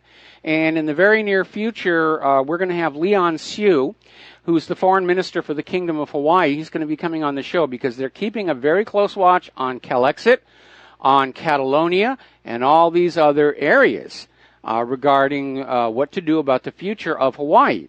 And we're not talking secession because it is the starting point of the Kingdom of Hawaii that the United States illegally annexed Hawaii, and the U.S. government actually admitted that during the Clinton administration. Congress passed, and then Bill Clinton signed an actual apology saying, yes, our grabbing of your islands was illegal under international law. We're not going to give it back, but we feel really bad about that. So the issue remains. Are we legally a state? More and more people are saying no. And it's time to start thinking about restoration of Hawaii's sovereignty and becoming an independent nation again. Now, getting on to the political correctness, and it just seems like every day it gets just a little bit more out there. And the latest thing, I mentioned it briefly last week, is along with white privilege, there's the new buzzword, cognitive privilege. And it's a privilege given to you by the circumstances of your birth, like your gender or your skin color, although obviously gender is now open to debate and fashion, being disconnected from biology. If you are an intelligent person, you have cognitive privilege, according to this op-ed, and that is just simply not fair. We have to do something to make the intelligent people as dull as the rest of the citizenry in order to be fair. Sounds dangerously like what was happening in Cambodia not too long ago. We're going to take a break for commercials, and we'll be right back. And aloha, America. Welcome back to our show here, and we're now finding out just how it is they're going to stay in Afghanistan. All of a sudden, ISIS has shown up there, and they're helping the Taliban against the good guys, meaning the United States. So that's going to be their excuse. Wherever the U.S. wants to start a war, oh, ISIS is there. There's ISIS. Gosh darn, they just keep showing up in all these countries we wanted to invade anyway. Now, getting on back to political correctness, interesting little article that came out of QZ.com, and it addresses the issue that we've seen in the media lately about co-ed military combat units. And, of course, the PC people are out there saying, well, yes, absolutely, women have a right and a duty and an obligation to be in the frontline combat units. And and now, of course, they're stretching that to include gays and transgenders and everybody else. But in this particular issue, the Marine Corps actually did an experiment. For one whole year, they formed a squad with 25% women, and they ran them through the exact same tasks as an all-male squad, and the results were pretty bleak. Basically, the all-male teams and crews outperformed the mixed-gender crews on 93 out of 134 tasks evaluated. All-male teams were universally faster in each tactical movement. Yeah, the guys are larger and stronger. That's the biology. And one of the big problems with liberalism and the snowflakes and PC-ness is the idea that we can disconnect from the biological reality. The shape of your genitals doesn't make you necessarily man or woman. You can choose for yourself. You know, the fact that you were born with a higher IQ, well, that's just not fair. It is getting silly out there about all this stuff. Now then, as you know, Gilad Atzmon is still out touring with his jazz band, and he is still facing tremendous resistance from Israel supporters who are threatening violence to get the venues to cancel, and it has been successful part way, but apparently there has now been a direct violent attack against the audience attending Gilad Atzmon's concert, and apparently they attacked the drummer as well, and he was injured in his eye, and apparently it bled for an hour, and this, I think, really shows you the nature of the supporters of Israel. They don't want a debate. They don't want freedom of speech. They don't want honest opinions. They're thugs. They're brown shirts, or in this case, blue shirts. You will do what they want you to do. You will think what they want you to think, or they will come on in and do physical harm to you.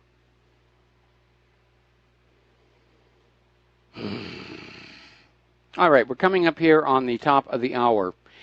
And I'm going to start this story. We're going to take it through the break here. And aloha, America. Welcome back to our show. Hour number 3. The phone lines are open, 800-313-9443. And apparently the Dow has closed at a record high for the 9th straight time. Huzzah, huzzah, huzzah. Get out the pom-poms and the cheerleaders and everything. But experts are still warning that there is a correction somewhere in the future because the market is way overvalued, and they're not going to be able to sustain it.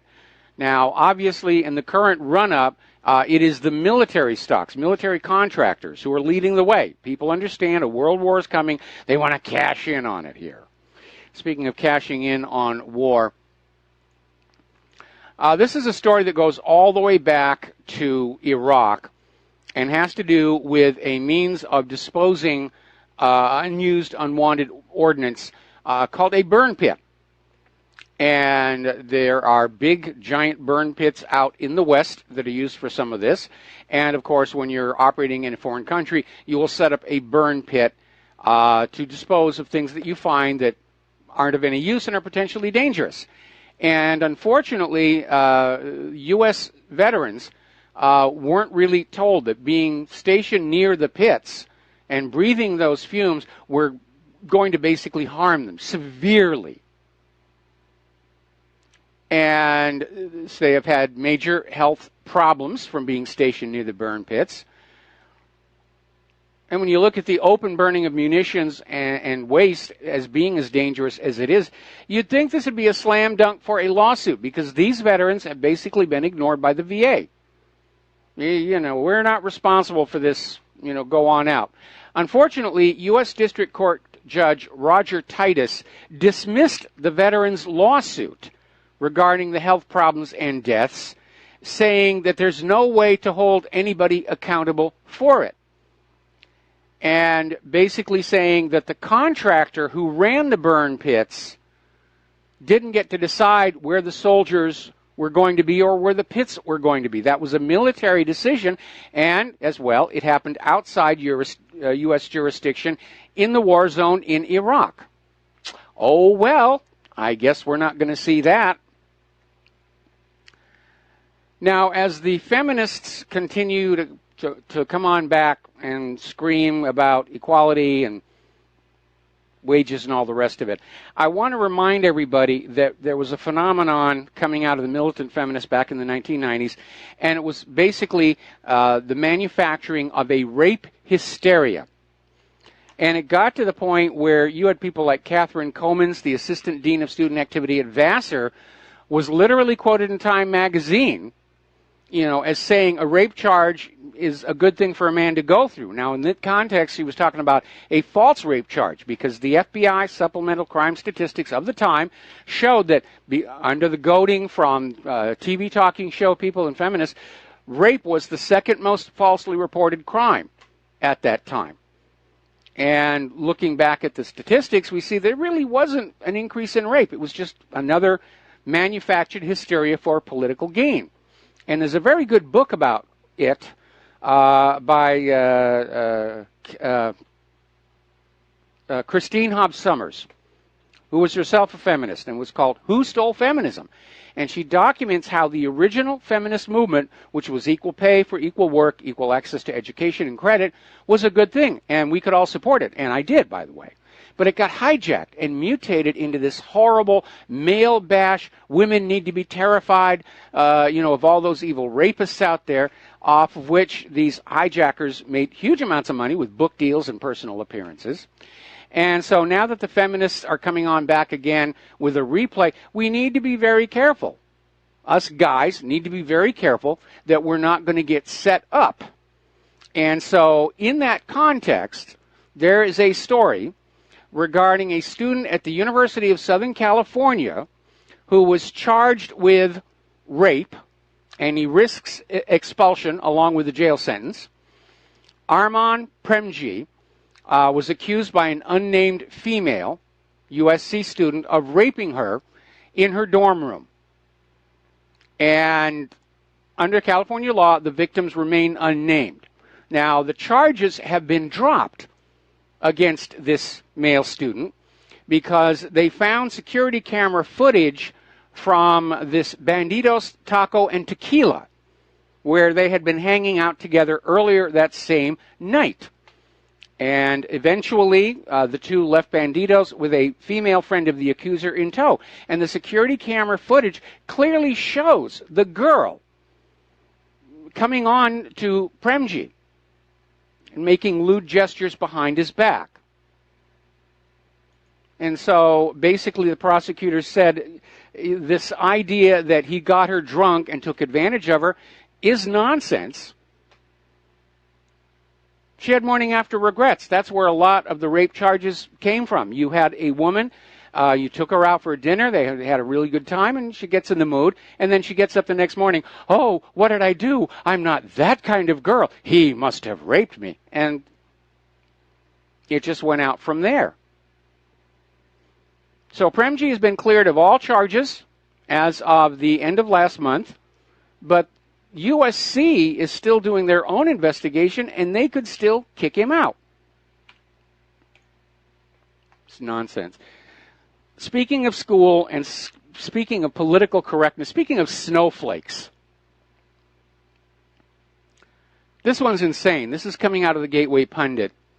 And apparently there is this professor at this school, Dr. Richard Watson, and he is teaching business courses. And he's introduced a policy allowing students to choose their own grades in order to reduce their stress, in order to avoid the emotional reactions to stressful situations, which could have profound consequences for all involved. This is actually in the syllabus. And basically saying that when he grades the students, if the students feel unduly stressed by a grade, that they can email the instructor what grade they think is appropriate, and it will be changed with no explanation being required. Hey, I got an A. I know I didn't do the homework and I didn't study, but if you don't give me an A, I'm going to be stressed out. What's going to happen to these kids when they get out in the real world? This is just utter nonsense. And we think we're going to take these young people, put them in uniforms, and win a war against Russia and China? Planned Parenthood is still out there campaigning that your biological genitalia has absolutely nothing to do with whether you're a boy or a girl. Which, of course, is the direct opposite. When I was a kid, yeah, you got one of those, you're a boy. You got one of the others, you're a girl. This is part of this campaign to just turn the brains of all Americans into mush, to get us so confused we don't even know what bathroom we're supposed to be using. And Planned Parenthood is out there literally putting out guidelines for parents, instructing them how to talk to their preschool age children about gender identity. Tommy, you might not really be a boy. You have to wonder how many kids who had a good grasp of their gender are getting their heads screwed up by all this thing. Because if mommy and daddy are saying I might be a girl, wow, why would they say that if it weren't true? From the point of view of a little tiny child, mommy and daddy are functionally gods. And you have to wonder about how many of these young people who are not sure about their gender got that from outside. Apparently over in Great Britain, 800 children, more than 800 children, are already being given sex change drugs by the National Health Service. Some of the kids are as young as 10 years old. And they're getting hormonal injections to stop the onset of puberty and make sex change operations easier.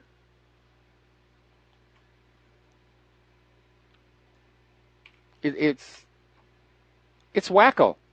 It's a wacko world out there. Okay, let's talk about computers and stuff. A little bit of good news.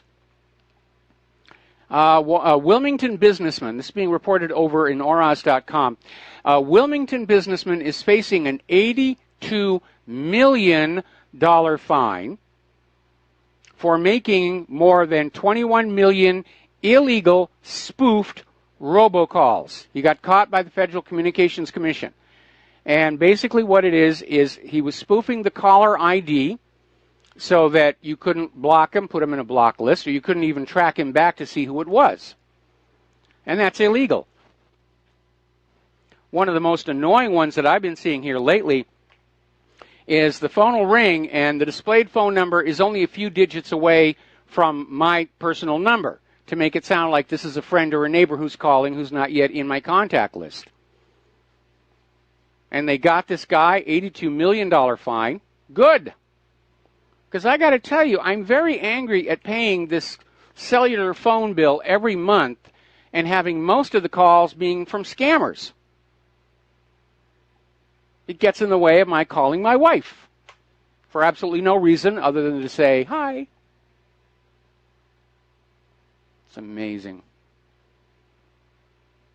Story coming on out from Counterpunch. The decline of human intimacy in the age of mass surveillance. And basically what it's talking about is as more and more people become aware that there is no more privacy anywhere, it's inhibiting them.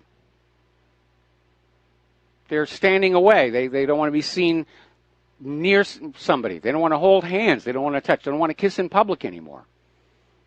And that carries through into your home. Gee, are they listening to us? Yeah, probably. They can. They have that capability. And maybe that's part of the plan, to keep us all emotionally, mentally isolated, and hence dependent on what's coming off of that view screen on the wall. Now, I'm sure you all know about Google Earth. I mean, I absolutely love it. I actually had a license when it was still known as Keyhole, before Google even bought it. And for anybody who is a student of geology or just wants to see the world, it's a wonderful, wonderful tool. A lot of people will look at it and realize that some photos are edited and blurred to protect certain secrets. And, of course, many of the photos are not up to date. They can actually be quite old, especially the Street View photos. But according to Blacklisted News, the police are getting a special version of Google Earth that has real-time capability. In other words, they can click on a location, and they will have made available to them any surveillance cameras that are in the area, so they can basically look at you in real time. Okay. We ran an article early today. This is from dancingastronaut.com. How to collect funds from Spotify's $43.5 million class action settlement. And this was a classic case of infringement. The class action lawsuit was brought against Spotify by Melissa Ferrick and David Lowery. And they have finally reached a settlement in which Spotify does not have to admit that they did something wrong. It was an honest mistake. And apparently what happened is Spotify was using copyrighted music without getting a license fee, without sharing royalties. And so they're getting ready to do a disbursement. Now, obviously, the lawyers are going to keep most of the money. And because Spotify did this to a lot of people, the final settlements probably won't be all that much. But we found out about this because in today's mail, Claire's laughing in the other room, we got no less than 9 of these cards, each with a different claimant ID and control number, saying that Claire was part of this class. Apparently Spotify felt Claire's music was good enough to steal, but not good enough to pay for. So Claire, on one hand, is very flattered, but she's also a little bit upset because she was hoping to make some money off of this music, and it is properly copywritten with the Library of Congress. We go through that paperwork rigmarole with everything original that she writes. So I'm a little annoyed because if I'd known it was on Spotify, I probably would have said, hey, go over to Spotify and you can hear Claire's music. All right, we're going to grab a phone call. Francis in North Carolina, aloha. Welcome to the show. What's on your mind? Hello, aloha to you. Aloha snack bar. Depends on whether it's conventional or organic or what's in it. Anyway, bad joke there. You're talking about as far as the, let's see, the employment aspects and the education system and so forth earlier, or variation thereof. Yes.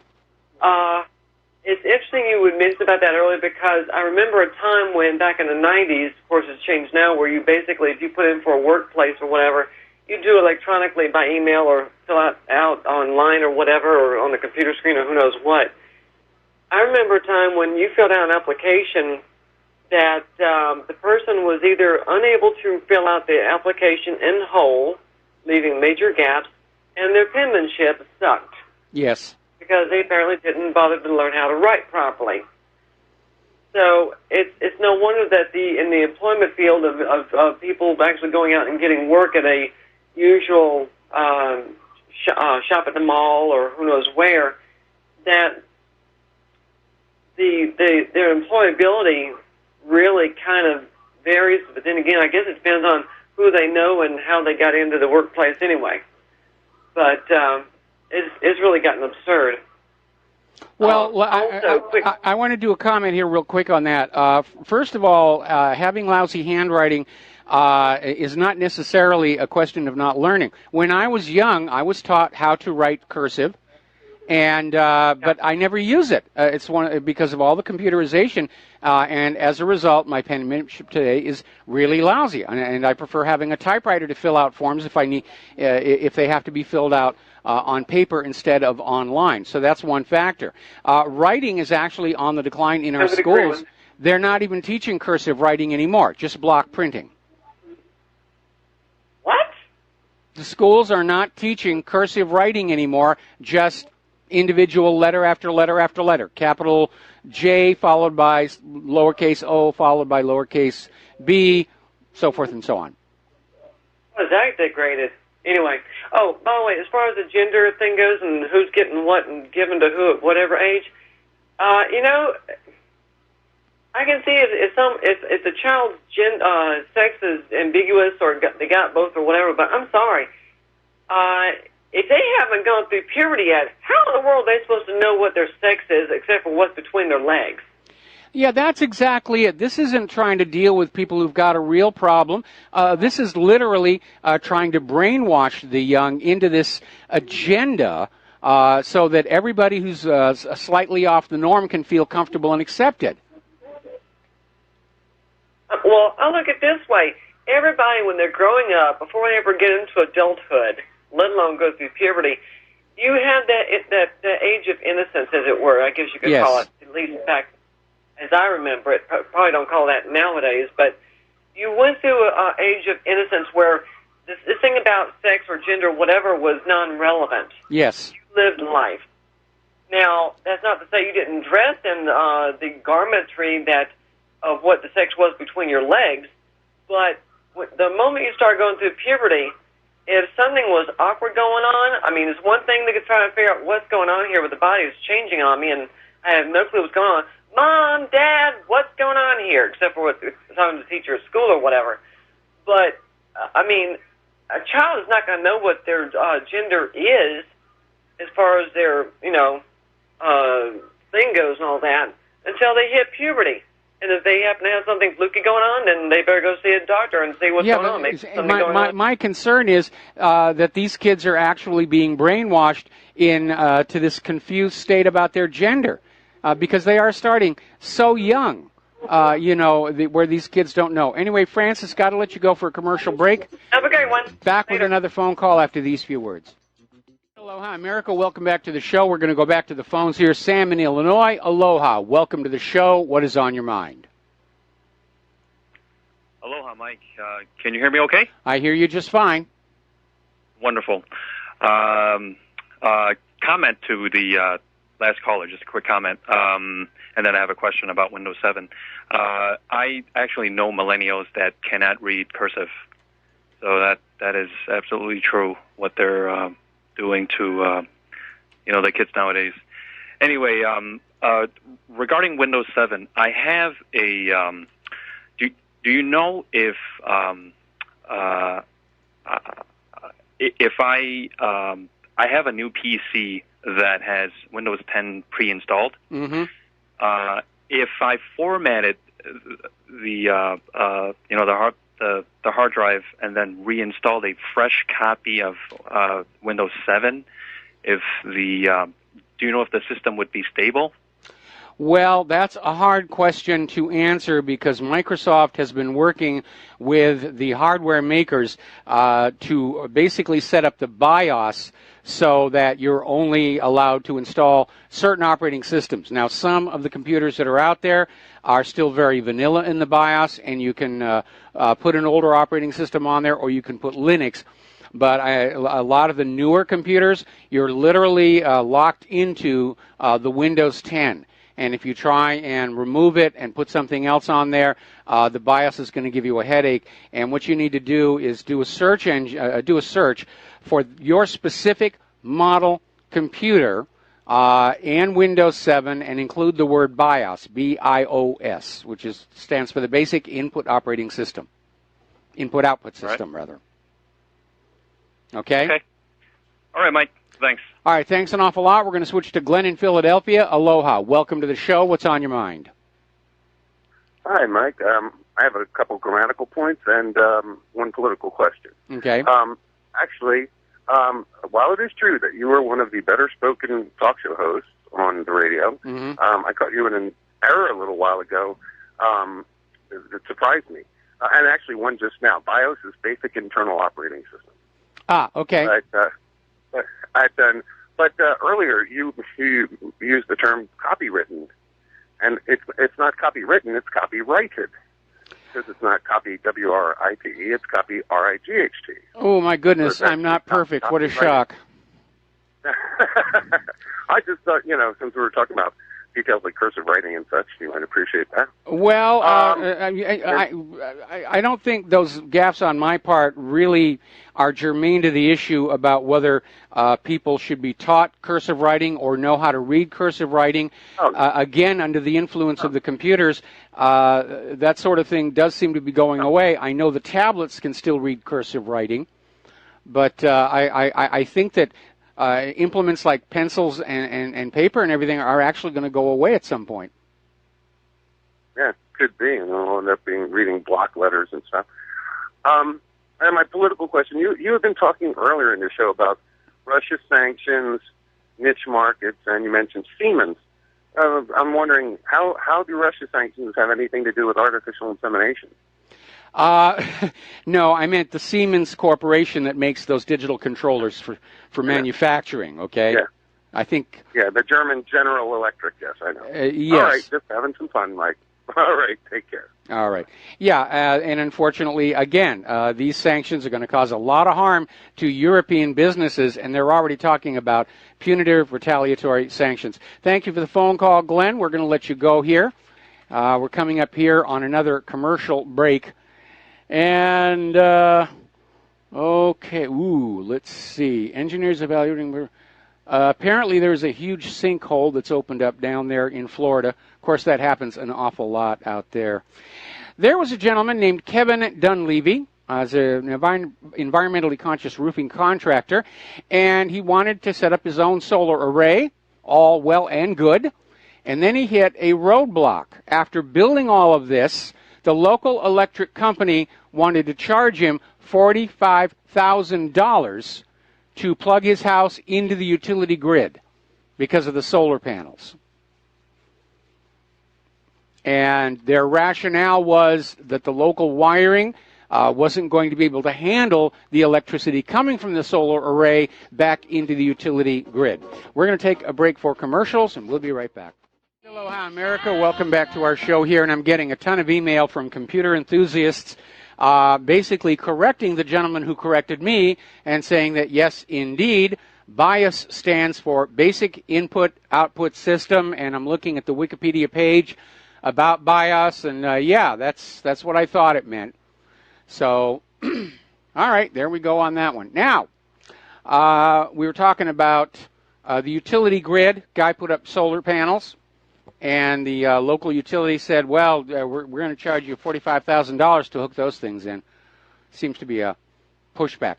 Now, a lot of people have seen in the independent media lately a whole new revelation of Monsanto's dark operations, if you will, regarding protecting its flagship product, Roundup Weed Killer, which is based on the chemical glyphosate, which has been deemed a probable human carcinogen by the World Health Organization.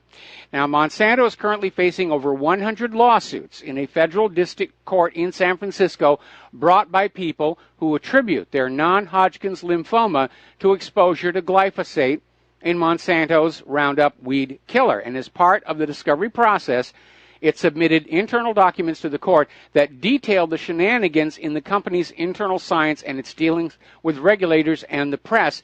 And apparently the Monsanto lawyers forgot to ask the judge to seal this evidence, not allow it out, and now it's gone on out. And everybody is looking at all these documents. And so over here at Zero Hedge, we have another article. Documents released yesterday in the lawsuit against Monsanto have resulted in new questions about the company's efforts to influence the news media and scientific research, and revealed internal debate over the safety of its highest profile product, the weed killer Roundup.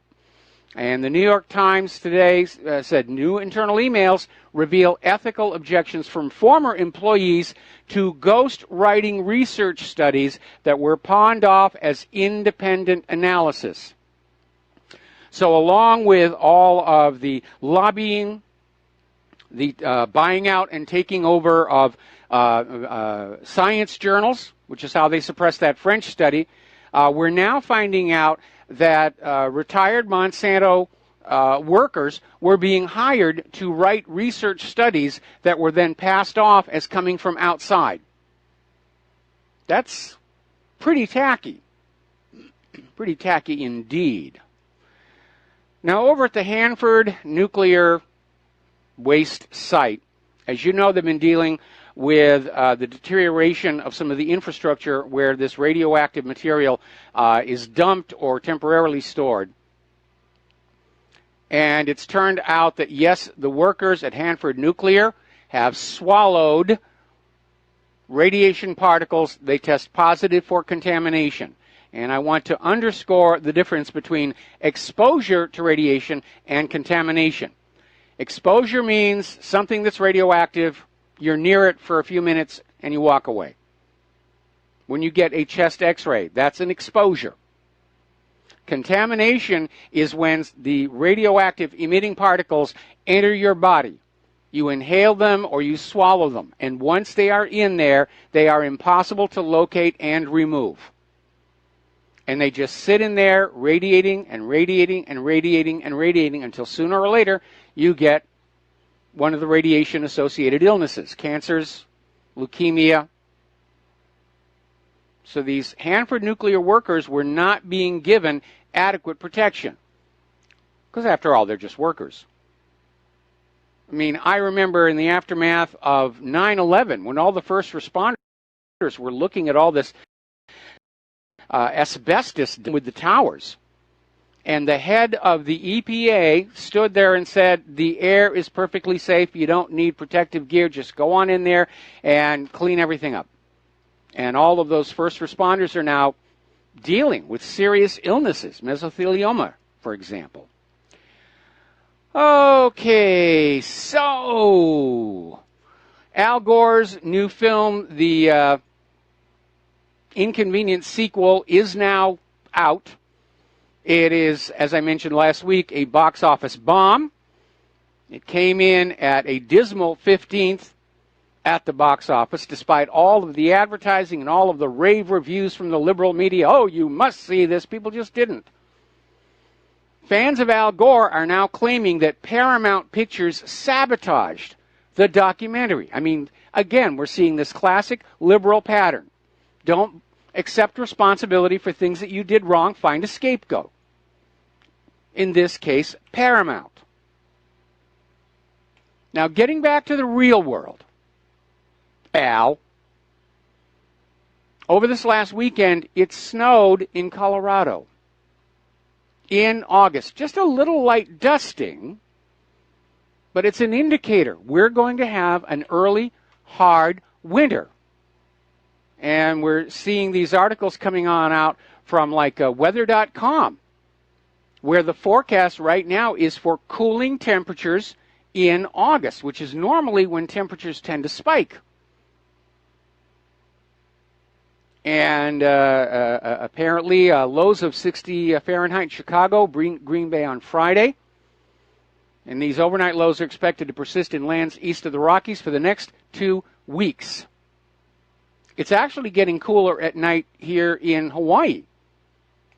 Now, during the day, the sun is out. It's almost overhead. So, yeah, it gets really warm here. But the nights are getting very, very cool. And yes, Claire and I have lived here long enough where we've acclimated to the tropical climate. But it is an issue here.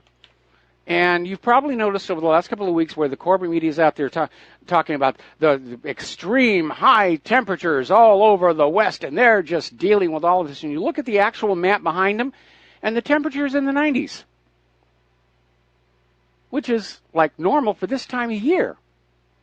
They're still trying to sell this idea that the world is getting warmer, it's all your fault, to hit you with a carbon tax.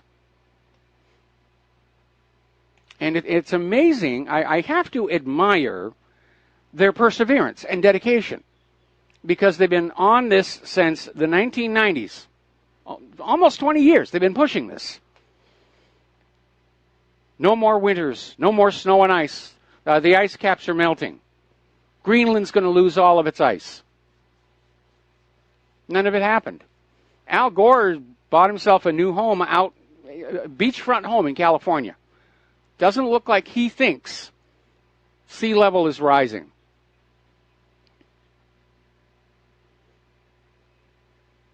Now, we all understand that climate does change. It always has. It always will. For the entire 4.5 billion year history of planet Earth, the environment is always changing. And we evolve along with that changing environment. I mean, if we were to teleport humans back to Earth as it was that first billion years, they would die. The environment was that hostile. But as the environment changes, as the oceans change, as the atmosphere changes, we slowly evolve to interact with the environment as it currently is. And sometimes I get really surprised at this species chauvinism when they're putting out these satellites and using these telescopes and saying, we're searching for planets where life can be found as we know it here. And you're cutting off a lot of opportunities. I think you're going to find life everywhere. And it doesn't have to be in conditions that are pleasant for humans. There could be life floating in the clouds of Jupiter. There could be something swimming in those methane pools on Titan. If you look at the extremophiles we have here on Earth, from fish that swim in the freezing waters of the Arctic to those deep crust microbes that are surviving at temperatures of hundreds of degrees, or the life forms that lurk around those deep ocean thermal vents, you come to understand The reason we are very comfortable on planet Earth is not because Earth was created perfectly for us, but because we evolved here to fit into the environment. And as the environment changes slowly in the future, we will change with it. And if we look at a world where conditions are hostile to human life, it doesn't mean that there won't be life of some kind there. All you really need is, the heavy elements that you find around population 1 stars, a fluid mixing medium, either liquid or gaseous, and a source of energy. And sooner or later, you're going to get that first self-replicating molecule, and that's the beginning right there. I think there's life all over this universe. I know there's indigenous life on Mars. Alrighty, let's see. Let's backtrack to some of the topics we were covering in other places. Poland apparently is going to accept migrants, but only from other areas of Europe. They're trying to find a balance that will get Brussels off their back, but Poland is still closing their borders to any migrants coming from the Middle East or Africa. They're willing to basically help balance the load inside Europe. Somebody's done another study basically saying that letting the illegal immigrants stay in the United States is going to cost 6 times more than it will cost to deport them.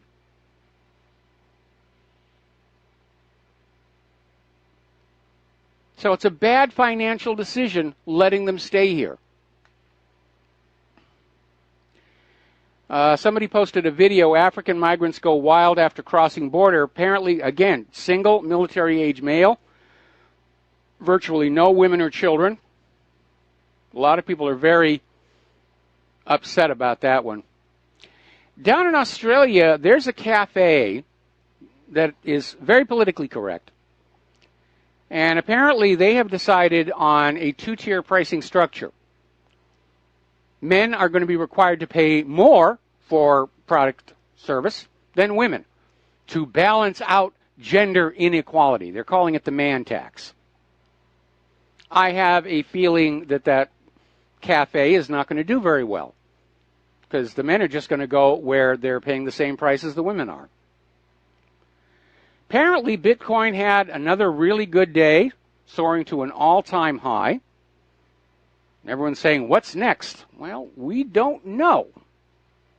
We don't know. I can't get away from this feeling of manipulation, of a gigantic pump and dump. I thought Bitcoin was cool, but I've had problems with it ever since the Bitcoin mining process turned out to actually be crypto breaking large blocks of public key data. Los Angeles has made $1.3 billion of welfare payouts to illegal immigrants over the last 2 years. $1.3 billion with a B, and every single penny of it a Title VIII violation. Now, we've been talking about the opium crisis in the United States. It's being supplied primarily from Afghanistan, both the legal and illegal opium. And again, we're finding out that the prescription pharmaceutical corporations who are selling the legal opium are encouraging doctors to get their patients hooked. And apparently a professor of surgery at the Johns Hopkins School of Medicine in Baltimore is out there saying, yeah, he gave out opioids like candy. And apparently they're actually teaching in medical school, give every surgical patient a prescription for 30 to 90 opioid tablets upon discharge. Now, it's a funny thing about opium. If you are really in pain, the addictive qualities of opium are very, very weak because it's dealing with the pain. But if the pain has gone away on its own because of the natural healing process, and you still have 40 to 50 of those opium pills left, and you keep on taking them, you're going to get hooked.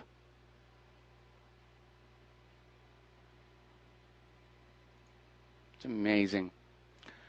Let's see. Somebody put out a video about Monsanto attacking critics in the media over their products here. Another story here asking if Yellowstone erupted, what would be left? Not a heck of a lot. That's the reality. But again, despite all the talk about the quake swarms and everything, the indicators of an imminent super eruption are just simply not there. And if Claire and I were on the mainland, she's never been to Yellowstone, and I would not hesitate to take her there. Will it erupt eventually? Yeah. When? Could be another 10,000 years. Don't really know. Volcanoes are kind of funny that way. Apparently, Debbie Wasserman Schultz is under severe criticism for standing by her arrested IT staffer, Imran Awan. And she's out there saying that she did the right thing by not immediately firing him after he was caught sneaking around the House computer network and fired by other members of Congress. She did not fire him until the day he got arrested. And she's out there trying to defend her actions and say, I was being a loyal friend and so forth. I mean, how does Debbie Wasserman Schultz know that he wasn't stealing her secrets and making them available to her enemies? And the answer is, she doesn't. Or maybe she already knew that he had the goods on her, and that's why she kept him on the payroll. Very generous pay, too, for what was essentially a part-time job here. Apparently, over in Great Britain, they're passing some new privacy laws, which include a right to be forgotten from social media. And what that basically means is a lot of social media, like Facebook, for example, you can end your account, but everything you've uploaded there is still on their hard drives. Other people can search for it and find it and look for it. And the mechanism by which you're allowed to delete all of your own material is not user-friendly. One time I just wanted to delete a whole bunch of photos from my Facebook account because over time I built up a huge number of duplicates. And there's no way to simply say, delete all of this category. You've got to select by one, delete, select by one, delete, select by one, delete. And it's slow as all get out. All right, we're going to take a break. Back with the last segment of our program after these few words. And aloha, America. Welcome back to the show here. And I got an interesting email here from somebody who lives in the Ozark Mountains. And he's pointing out the oak acorns normally fall from the trees in late October and November. But in the last few days, this being August, the acorns are already falling from the trees. And that is another indicator. Now, you've probably all heard of the Old Farmer's Almanac or the original Farmer's Almanac. There's actually two of them out there now. But the original one that's been around since the 1800s has always had this amazingly accurate track record of long-range forecasting of weather of importance to farmers. And a lot of people have said, how did they get that kind of accuracy in an age before satellites and computers? And it was basically they would go on out into various parts of the country and they would look at the natural indicators. Was the heavy winter coat coming in on the squirrels and rabbits? Were the acorns falling early? And so forth. And they do have an amazingly accurate long-range record for accuracy. Okay, now, again, back to the media bias. You've probably been hearing all the media reports about this scorching hot Central European heat wave. Oh, it's horrible. It proves human-caused global warming. What they're not telling you is that at the same time and on the same data, Norway, Iceland, Sweden, Denmark, Finland, and North Africa are all below normal temperatures. Now, Wisconsin hasn't seen a temperature of 90 degrees or higher since August of 2013. Remember when Al Gore said the Arctic would be ice-free by 2014 or some such nonsensical thing? There is more ice now in the Arctic than back in 1971. So, again, the corporate media is desperate to prove that they're still in control of what you think, that they can tell you black is white, hot is cold, war is peace, ignorance is strength, freedom is slavery, and have you believe it. But again, especially those of you who are living in the northern latitudes, just keep looking out your window. Look at your own thermometer. There have been so many times that the official data is shown to be crooked, going all the way back to the ClimateGate leaks from the Hadley Climate Research Unit at the University of East Anglia. And despite that scandal, Hadley is still considered an authoritative source on the warming of the planet, even though they have consistently refused to share any of the raw data and methodology with other climatologists. There is no reproducibility, and without reproducibility, there's no scientific method. Human-caused global warming is not science. It's become a religion. And again, look at Al Gore's supporters looking at the terrible box office from his mockumentary. Oh, we were sabotaged by Paramount. It had to be sabotaged by Paramount. Everybody loves Al Gore and believes in global warming. All right, there's the music. Time for me to get on out of here. I got to do the Jim Goddard show up there in Vancouver. We'll be back here tomorrow on the Republic Broadcasting Network. Please stay tuned for John Stadmiller's program. We'll be back tomorrow. Aloha, America.